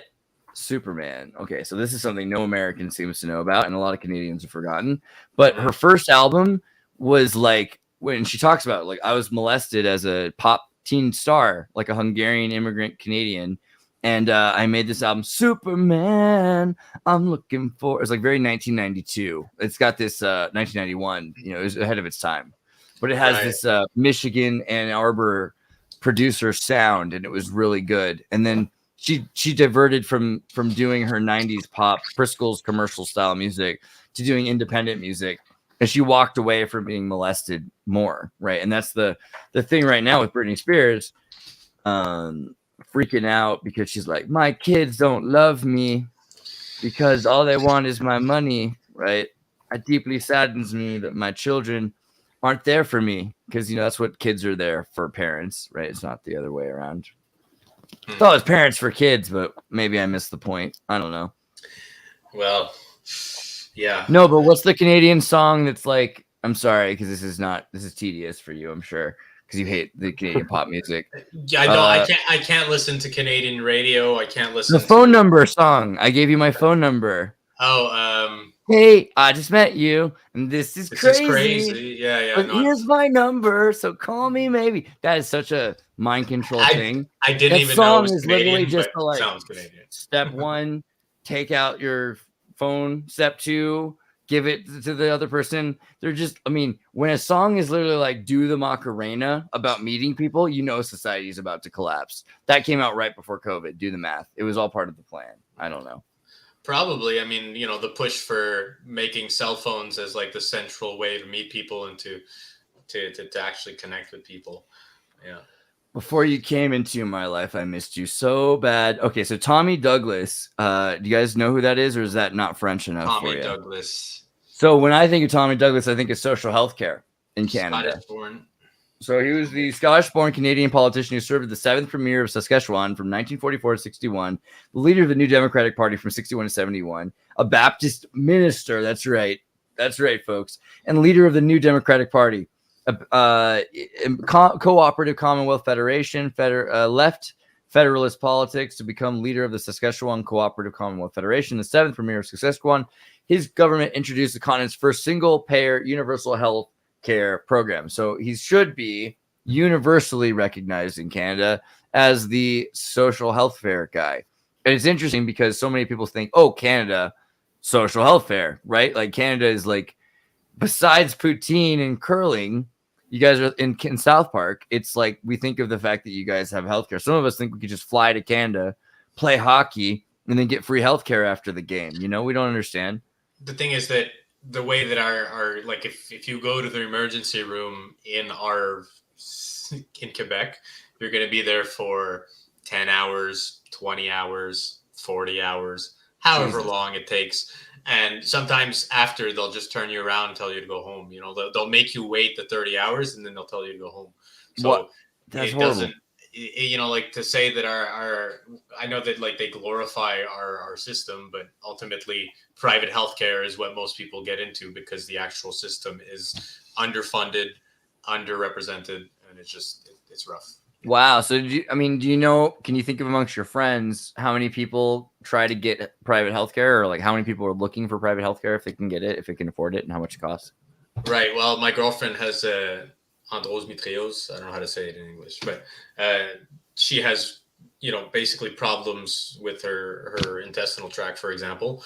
And this was caused by the medicine they gave her for an operation that she had. It destroyed her intestinal tract, so she's not able to eat wheat or milk anymore. And so whenever she does have a problem, like a major problem, it's just, you know, like you don't want to wait a week, or you don't want to be on a list for 6 months. You don't want to be on a list for 2 years. So private healthcare is just a better option 90% of the time. Fun fact, Brittany, who was Madonna raised by, besides the CIA Tavistock in the state? Well, Madonna Louise Sisson was born August 16, 1958 in Bay City, Michigan, which is in northern United States, to Catholic parents, Madonna Louise 14, etc., Silvio, Anthony, Toady, whatever. But the point is, her father's parents were Italian immigrants. Her mother, Madonna Louise 14, was born in French Canada, in Montreal. So For those of you who Really? were already kind of freaked out by Justin Bieber, just so you know, Madonna is also your fault. My bad. But Jesus, man, that's a lot to unpack. I didn't even know that. So, but to be fair, Madonna wouldn't be anything without the Michigan Ann Arbor Sound. Same with Alanis Morissette. So we're all in this together. I don't know, but well, if you want to see a really weird musician, one of my preferred musicians is Devin Townsend, and he's a Canadian musician, metal, and he was in Strapping Young Lad. Now he just has his own projects on the side. Check out the Skullet. That was his look. That's what he rocked for that long. really, Yeah, wow. yeah. That's when he was in his metal band, and like he would just rock the Skullet. He started balding at like 22. You know.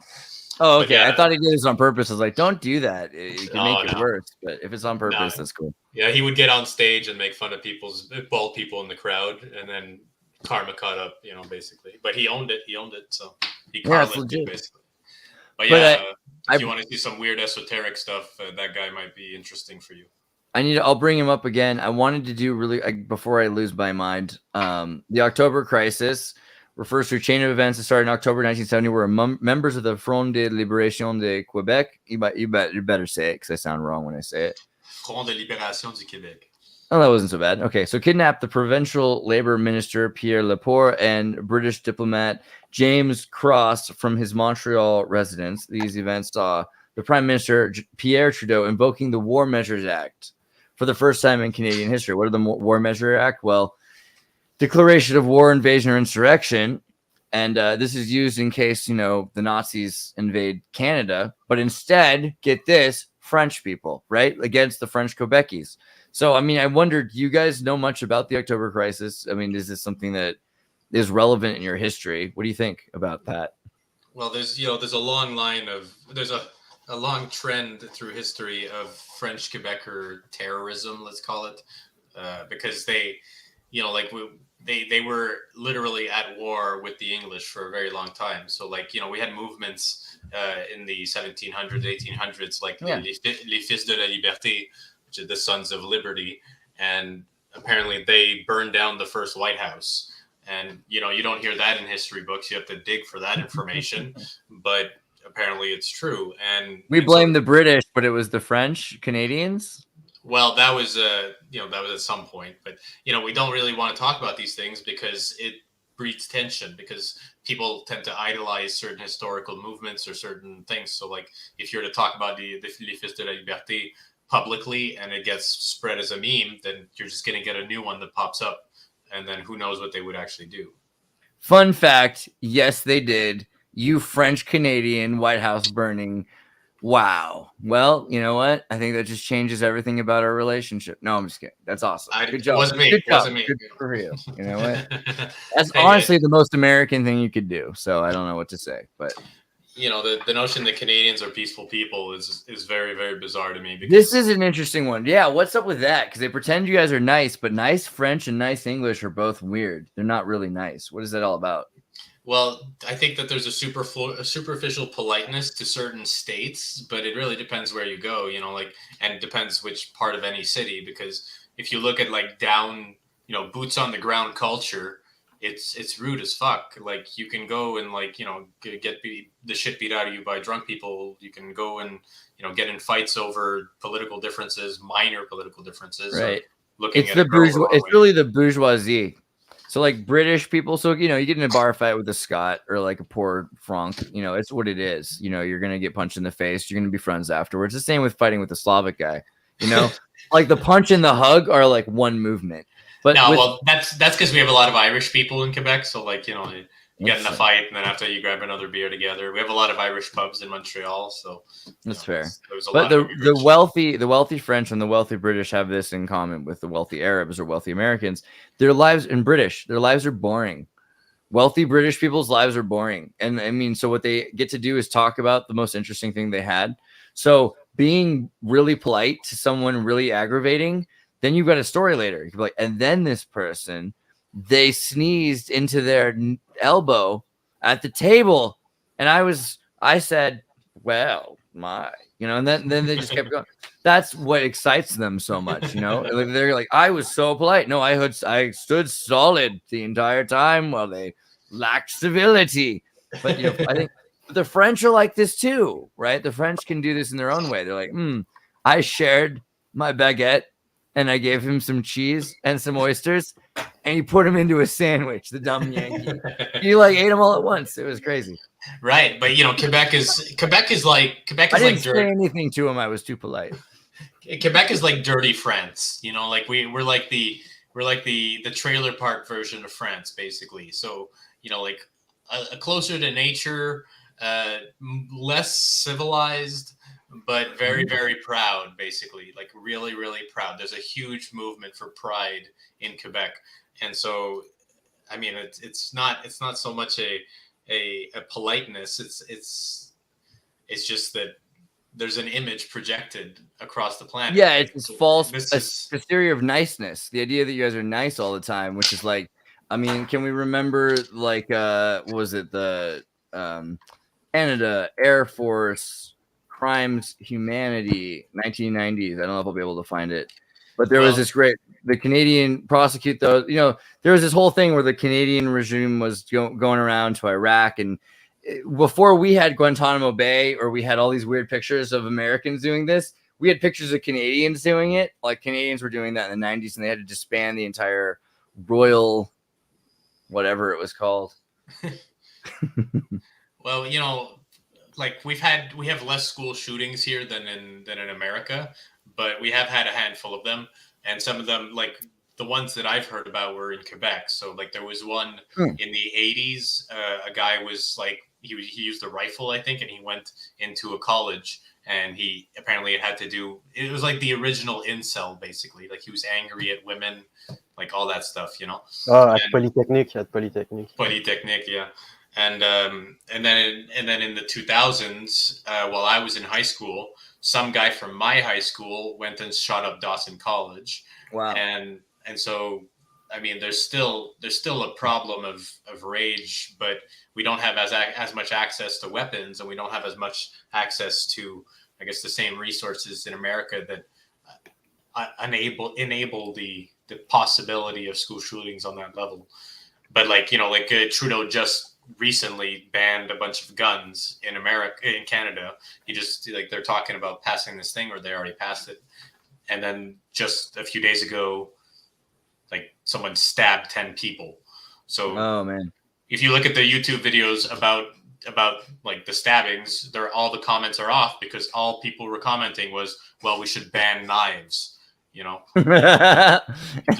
Even butter knives? Yeah, exactly. So you're gonna stop people from having butcher knives and stuff like that because you can kill 10 people with it. Like there's just a God.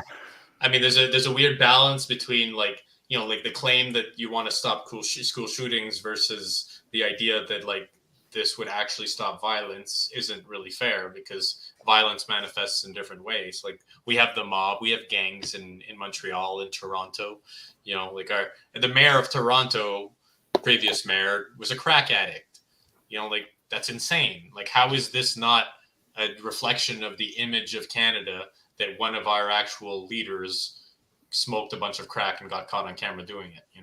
Honestly, that's like the coolest thing that ever happened to Toronto. I feel like you guys should be way more stoked with Ford than you are. My buddy Danny Polishchuk made a movie or a series or something. If you've watched that, you've probably seen it. I don't know. It's like a Canadian movie that was put out on Canadian TV about Ford, making him look like kind of a crackhead and a bad guy and stuff like that. And even he's like, yeah, I'm sorry. At the time, it was like the coolest thing that happened in Canada. So we felt like we'd talk about it. But now it's like, oh my God, we got rid of him and we have a way worse situation now. And we should have just kept that going, because they got his brother. They replaced him with his brother. So yeah, I don't know. If you replaced me with my brother, you wouldn't like it. He's different. You know what I mean? Yeah. Well, I think the other guy was more complacent. Right. I think Rob Ford was more like a wild card. Like he was the type of guy to like just not care enough. Like thing is that go with the flow. Do it at your house. Yeah. At some point, we had a shift culturally in the criminal aspect of our culture, where the mob and like I guess the biker gangs, because we had like major biker gang wars in the 80s and the early 90s, and like this is all connected to the mob, because we had the Hells Angels and like a whole bunch of different ones. Quebec Biker War has a Wikipedia. Oh yeah, man. Hells Angels, Quebec, yeah. So what's the deal with the Quebec Biker War? What happened? Well, apparently 84 bombings. What the hell? Yeah, so like it was war torn for a while. There was God, what? There was a major problem, and like I don't know if this is true or not, but apparently from 1994 to 2002, what the hell was going on? You guys had biker blowing things up in Quebec. Why wasn't this on TV? We're talking about Bosnia Herzegovina, but this was going on just north. It hurts the image, right? So like yeah, there's other people who are able to. I mean, there's other aspects of culture that they focus on, so they try to suppress these things. But anyways, apparently these people, the biker gangs in Quebec, were branches of the mob. So they were started by some of the families of the mob, and then gradually they essentially formed a deal with the rest of Quebec, where they would try to go straight. So they started getting into regular culture, like the cinema branches that we have here, like Cinema Guzzo, and some of the restaurants. Like it became more of a transition into legal businesses where they can rip off legally instead. Like $20 popcorn, perfect for laundering money.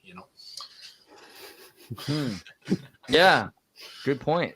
You just throw up bags of it at the end of the day, put it all in the cash. But yeah, and I was going to say something. Oh. Satan's Choice Motorcycle Club, Bernie Gwindle. The Bernie the Frog, outlaw gangster, 1977. So this is just, and then Apache Trudeau. The Apache Trudeau? Come on. A whole other side of the Trudeau family we hadn't even seen yet. Looks like the Canadian Charles Manson. Yeah, he does, doesn't he? Interesting. Lennoxville. Yeah, so Laval, like he was in Laval, and Laval's right outside of Quebec, out of Montreal. So, man, so this war, so they started trying to take over decent businesses, or corporatizing, and then they got. It's been going on for a very long time. Like I've known people who worked in construction in the 70s and 80s, and they would do like a regulation for the cement quality. And so they would test the cement to see if it was adequate to build overpasses. And then when they would go to the people that are in charge and go like, hey, your cement is not up to code. You need to change this. They would go, do you want to get your legs broken? And then he'd go, okay, like I can't keep working in this way, of course. So now 20, 30 years later, we have a whole bunch of overpasses that were falling just about 6 years ago. So overpasses were just crumbling left and right because they weren't built using cement that was actually adequate. And so, like this, what I just said sort of represents a lot of Quebec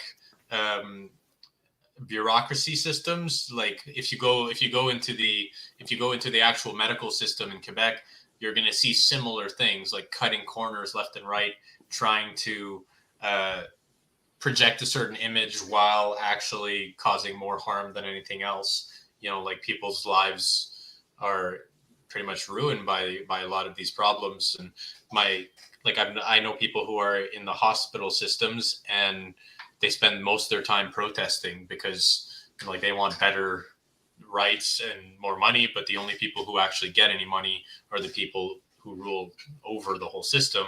Like currently the Prime Minister of Quebec is the former head of the hospital system in Quebec. So he was doing the fucking over that like basically got us to where we are now, and now he's in charge, going like, hey, let's force people to talk French. That'll solve our problems. Wow, Johnny Holiday and the Popeyes. Okay, so Johnny Holiday. One time I'm walking across France, and I come across this like little piece of paper on the ground that says Johnny Holiday. I'm like, who? Quoi? But like, I decided, wow, this guy is amazing. I like his music. But yeah, I'm weird. Anyway, let's get to the point. Where was it? I just saw it, the Johnny Holiday thing. Johnny Hallyday. In March 1969, French singer-songwriter Johnny Hallyday went on tour in the province of Quebec as a well-known musical icon in the French-speaking world. He was very popular amongst the Quebecois people, including the Popeye MC motor gang, who were big fans of his. When he arrived to perform, and just for preface, because I was reading this quietly, the Popeyes were regarded to be the most violent outlaw biker gang in Quebec. So if you were to transport yourself back to 1951, Quebec, my God, careful for people into Popeye. That would be a bad thing to do. But where was that? Okay, so including Popeye MC, big fans arrived in to perform a show across Quebec. He was welcomed by members of the Popeye motorcycle gang from different chapters. During his stay, Popeye acted as security for Hallyday and his concerts. Jacques Coco Mercier, the president of the rivaling Devil's Disciples, saw the beloved singer's association with the Popeyes to be disrespectful, as they too were fans of his. This angered the Devil's Disciples, who responded by making public death threats towards Hallyday, where the singer later returned to Quebec for another tour the following year. The Devil's Disciples followed through with their threats they had made and shot at him while he was eating at a restaurant in downtown Montreal. Hallyday was not injured in the shooting, but this attempt on his life caused him to distance himself from the Popeyes. Later in May of the same year, Popeye Motor Club member Pierre Boucher was stabbed to death by 3 members of the Devil's Disciples, including Andre Barreau. An autopsy report yielded that Boucher sustained a total of 58 knife wounds as a result of stabbing, more than Caesar. By 1976, the Devil's Disciples had disbanded after 15 of their members had been murdered by one criminal group or another. So it's interesting. Then they became associated with the Satan's Choice, eventually killed or swallowed up into Satan's Choice. And so Satan's Choice is a Canadian Montreal motor group that started in the later 70s in Toronto and made its way into French Canada. So, I mean, this is crazy. These groups of motorcycle gangs. It's a whole universe, And it's interesting that there's such a strong theme with, Christian mythology, but they seem to embrace the darker aspect of Hell's Angels. Right. All this satanic symbolism. Satanic stuff. Even Popeye, the one-eyed Dajin, Wow. Yeah, Popeye, it's weird because we do have an aspect of Popeye the sailor in our culture that seems to have, for some reason when I was young, a lot of the boomers, basically, they would really value the archetype of Popeye as one of the things to praise and to emulate as a strange. He's a decent first generation immigrant because Popeye, he's got one eye, which is so he lost his eye while sailing and working. He worked really hard, so his forearms are huge. He can barely speak English properly. It's kind of like Donald Duck and him have the same kind of vibe of being first generation. I think he's supposed to be like an Icelandic sailor, and so he's just having a hard time adjusting. The Robin Williams Popeye. That's the ideal Canadian, is somebody who's having a hard time adjusting. That's the goal. You know what I mean? Don't adjust. Right. We also have a lot of French culture that sort of pushes itself into our culture, like Asterix and Obelix. Tintin, right. Yeah, again with Normandy. Yeah, Asterix. We should show that. I grew up with Tintin. I've seen Tintin in Africa. I've read the book. I was just watching Tintin the other night. All the French episodes are on Odyssey, and then Asterix is again a very interesting story. But you get the idea that it's a Gaelic Normandy French. It is not the south of France. It is the north of France. So Asterix and Obelix is actually, it's secretly a story, not that secretly really, but it's presented as a joke more than anything else. But ultimately, it's about the tensions between countries as well as shamanic traditions, using shamanic medicine to empower yourself. How could these shamanic cultures resist the might of Rome, the might of Anglicization, basically. Right. I feel like Asterix is one of my favorite. Tintin is really good because it's a spy thing. Oh my God. What we're about to talk about is Lupin III. Thank God. I forgot all about it. It's also a Spirou. Spirou is a big one. Americans, how do you spell Spirou? Spirou. So this one is really, really strange because Spirou, first of all, he's just this is the original Spirou there. But there's also Petit Spirou, and Petit Spirou is him when he was a kid. And it is the most hypersexualized, like anything for any children you will ever read. Like if you read one of these books, you're going to see basically hypersexualized programming for children.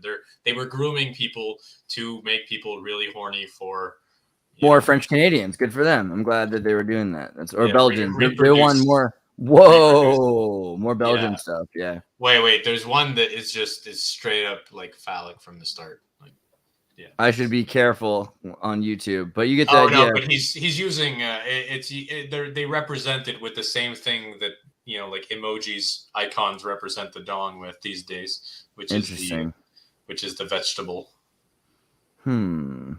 I don't see it yet, but I'm sure it'll exist. If you guys are looking for Chief Peru, you'll find it. This looks great. I'm going to watch that.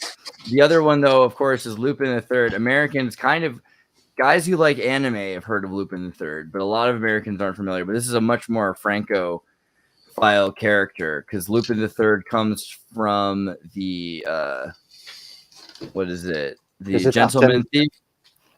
Right. Okay. Maurice Leblanc, Arsène Lupin de Toi. What do you say? You do it. You say Arsène Lupin. Arsène Lupin. Arsène Lupin de Toi. All right. Le troisième. See, I feel like there's two things funny here. I feel embarrassed because my French is so terrible. I think French Canadians feel embarrassed because, like, dude, I'm not supposed to baptize you. My job isn't to teach you to speak French properly. I speak my French. My French is my own French, But he's a French Canadian. No, he's a Belgian. Where is he supposed to be? He's Belgian, right? I think he's Belgian, yeah. So he's not actually French Canadian. If you want a true Quebecer Montreal character, you got to go for Wolverine. Wolverine apparently born in Montreal. So interesting point. Wolverine origin, yeah. He's in British Columbia. He goes through I remember that in the origin comic. Born in French Canada and ends up in Montreal, but he does seem a little. Yeah, he's got that blonde Normandy vibe. Yeah. Oh, good point. He's full French Canadian. What a hero for your people. For real. Quite an icon. But, Wolverine is actually, like, from an archetypal point of view, like, he represents that sort of the spirit of the down to the earth hard worker, like the immortal spirit of the turn of the century Canadian guy, basically. Like, the immortal spirit of Canada that is the lumberjack, that is the forest dweller, the hunter, all those things, So it's Goldarak, yes. So what's Goldarak? It's essentially our version of all those animes like Ultraman and these sort of things. And so this was major stuff for my parents' generation. Just Goldarak, yeah, very strange. Be legit. But like these are Japanese, but there's some things that became stronger in certain cultures than others. Right. So like they were like, let's not translate it in English, let's put it just in French, or it just didn't get as big in English kind of thing, but it got really big in French. Wow, Goldarak. What's the story here? Do you know the story? Is it like it's pretty generic from what I understand, but I just fighting an alien race, working together, creating a single robot that can deal with it, something like that. Yeah, something like that. Yeah, everyone's gonna work together. Well, so the reason I brought up earlier Tommy Douglas was because I found the RCMP. Remember, spies, the Royal Mounted Police Canadian Mounted Police are always spying on people, and they're spied on Tommy Douglas, Files Review, for decades, for over 3 decades. They didn't like that he was trying to start state medicine necessarily. His association with Communist Party, left-wing membership, and we imagine Canada's, this is a major integral part of what Canada is today. So I wonder, what do you think about this? Do you think that our understanding of prescriptive culture for Canada is a little augmented? I mean, well, for sure. Hold on a second.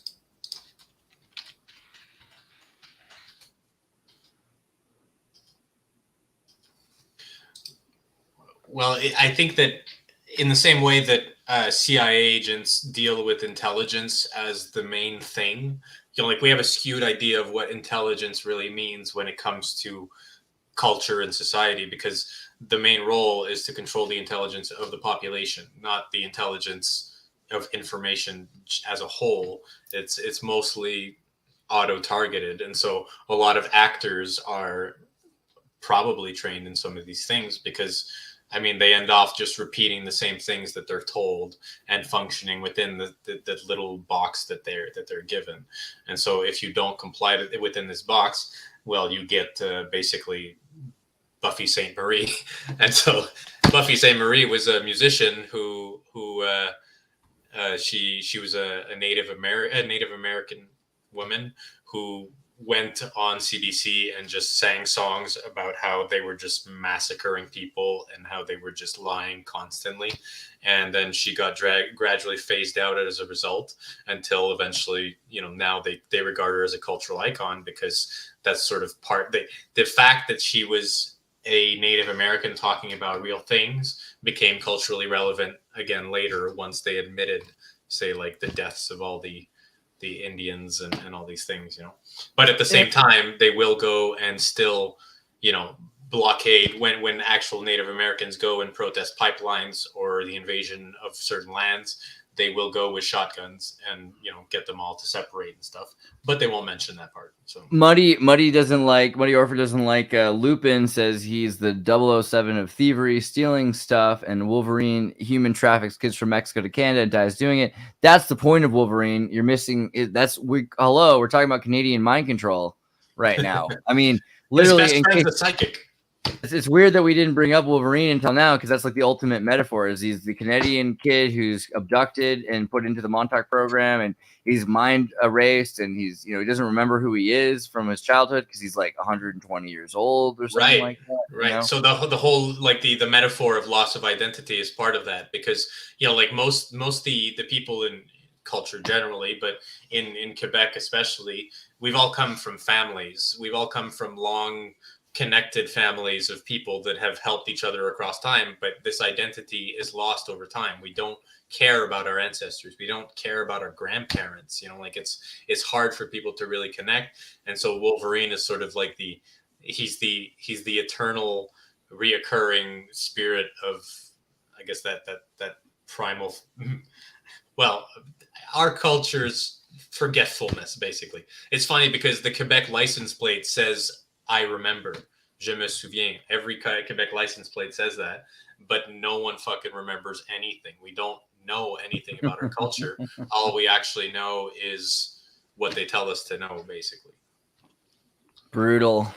I mean, it's a tragedy for sure. I mean, because again, you've got a culture created by anime, and I don't see that as a problem necessarily, because it's a descriptive culture. You guys are who you are now. But, this idea that they're going to continually try to prescribe a culture to save Quebec, I just don't know how that's going to work. I mean, how likely are they to eat their medicine to try to preserve Quebec? Having said that, it's a tragedy because it's scary to imagine Quebec just becoming assimilated into everything else and being like everyone else. And I don't see the benefit there and losing your uniqueness. Right. Well, I mean, the thing is that it's like, I think that it's about playing within the allotted space. So like Quebec has its unique sort of spirit to it and its sort of cultural, I guess, image, but it'll still be homogenized within the extended culture. Like we have a Chinatown, we have like Little Italy, we have everything that is exactly the same as every other culture. And most of our culture is literally just a French version of American shows and American songs and all these things, like it's basically the same. Right. Yeah. I mean, and copying that music, I mean, it's allowed Canada to become more itself though, because Canada is not, it's emulating something that it's not familiar with. So by accident, it creates something that's more true in and of itself. But what do you see as the future of Canada? Do you think that there's, I mean, obviously the prescriptive culture is a way to describe, more rigid culture. There's a more rigid top down, more than before. It feels like Canada's working towards being even more closed down on what they allow to cultivate, what do they allow to blossom culturally. What do you see as a hope? Do you see there's hope for Canada, or what do you see for Montreal in the future in the next 20 years? Well, no matter what, there's an underground scene, and as long as they can't stop the underground scenes, then there's always going to be a true culture beneath the persona that they're trying to project about our culture.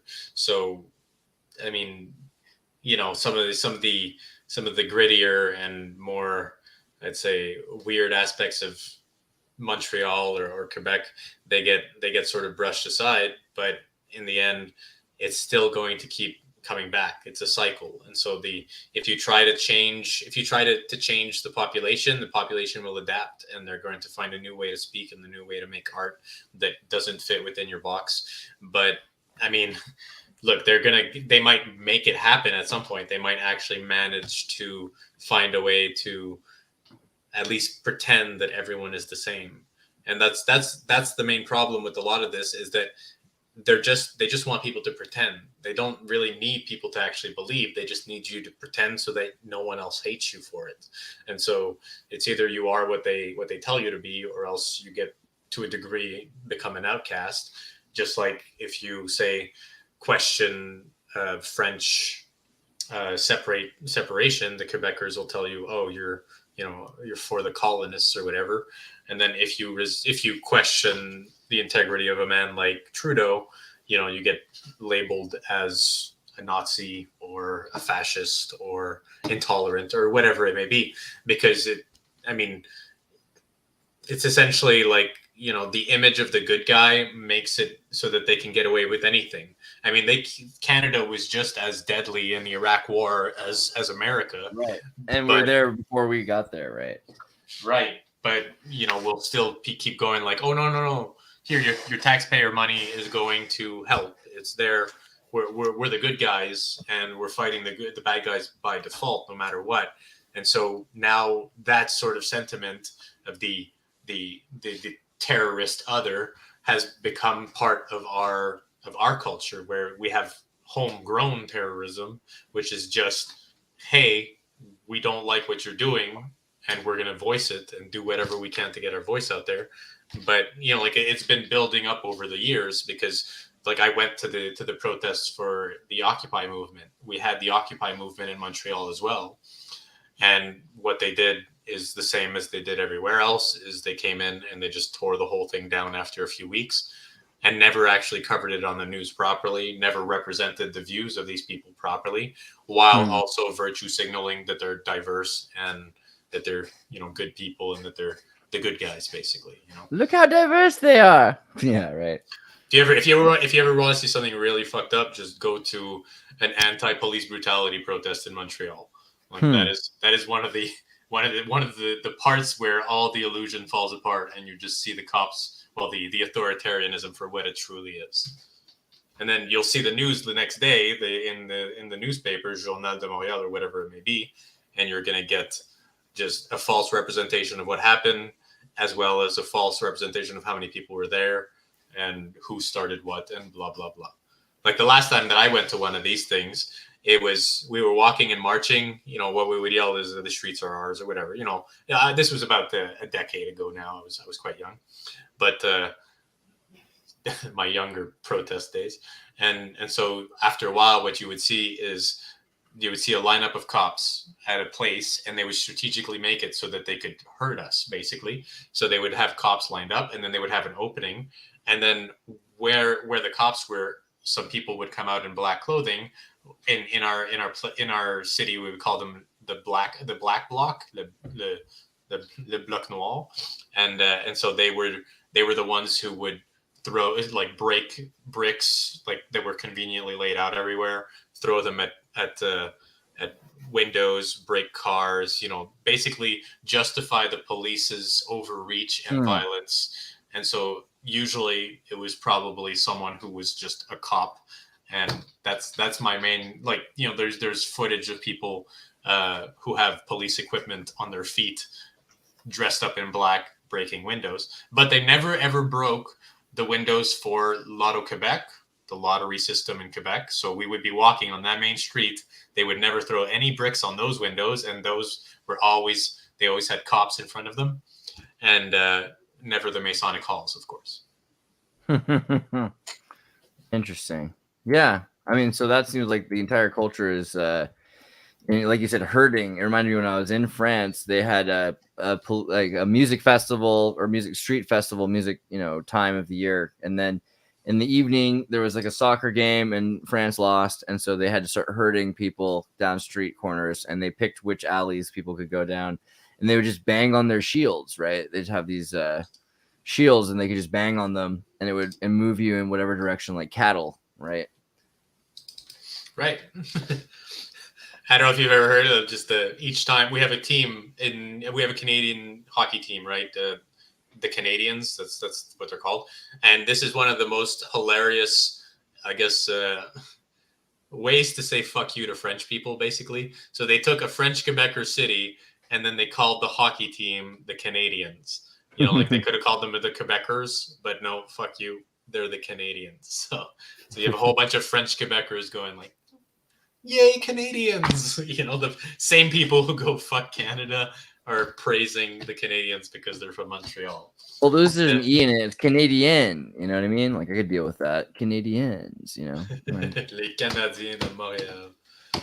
Well, this has been pretty good. I mean, we've covered a lot. There's like the RCMP. I want to deep dive more into the Montag mind control sometime, but we should definitely do another. And I know you guys are on Advanced Philosophy Memes. Let me also remind people, if they go to Advanced Philosophy Memes, you can find both of these guys, Vincent and Samuel. Here's Samuel's link here. If I type Vincent Smith Charon, you can find him as well here. And there's a lot of really good memes. Trans autistic, I think, is pretty clever. You can't simply want to become autistic. You either are on the spectrum or you're not. There is no choice.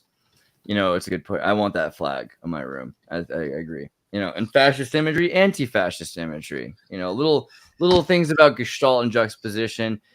Bazoom, bazoom. I know they're both fascist. Get it? They're the same picture. That's pretty clever. All right. And then, nah, fam, this card isn't busting off row. Let's chase my cap. And this just happened. I tried to mix it up. But... Let's not forget, by the way. Let's never forget that the Queen of Canada is gone. And I'm all right with that. True. She's on our dollar, you know. People tell me that the Queen of England doesn't control anything and doesn't have any actual input into Canadian law, but every single major law we need to do has to go through her. And right. There's a reason that she's still on our dollar. It's because they control us through the economic system.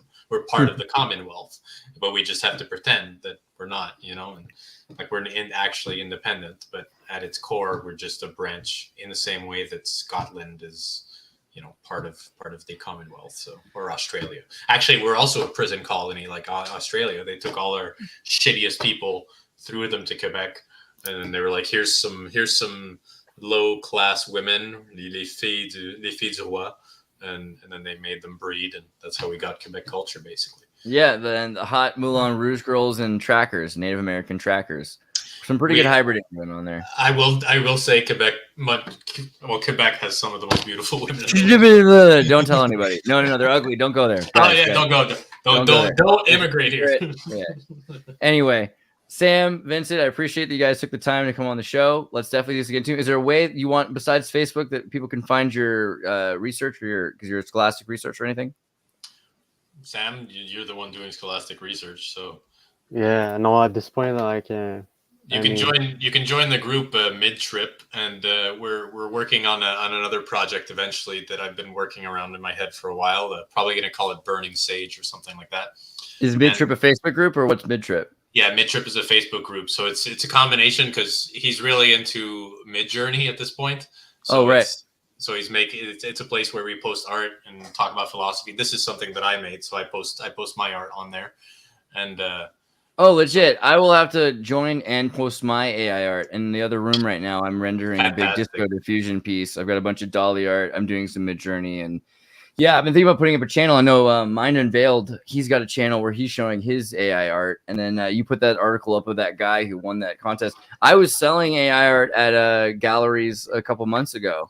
And so I got in and out, I guess, right before America freaked out about it. But I want to do more AI-based generative art. I need more GPUs. I think I was talking to you about this, Vincent. I need more GPUs. So that's a good idea.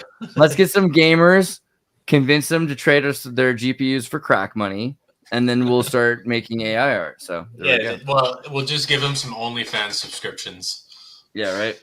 It's a good trade. To Canadian boys. All right, guys. Take care. See you next time.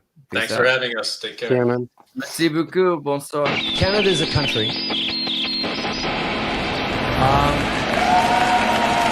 Waves of people came to this country were welcomed by the folks who have lived here for millennia, the First Nation.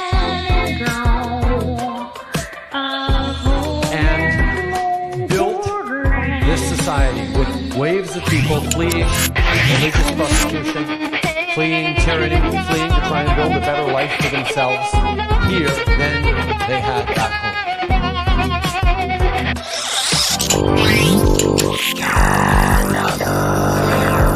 Whether it's folks fleeing from world wars or fleeing from civil wars, these people always want the same thing: to be able to live in peace,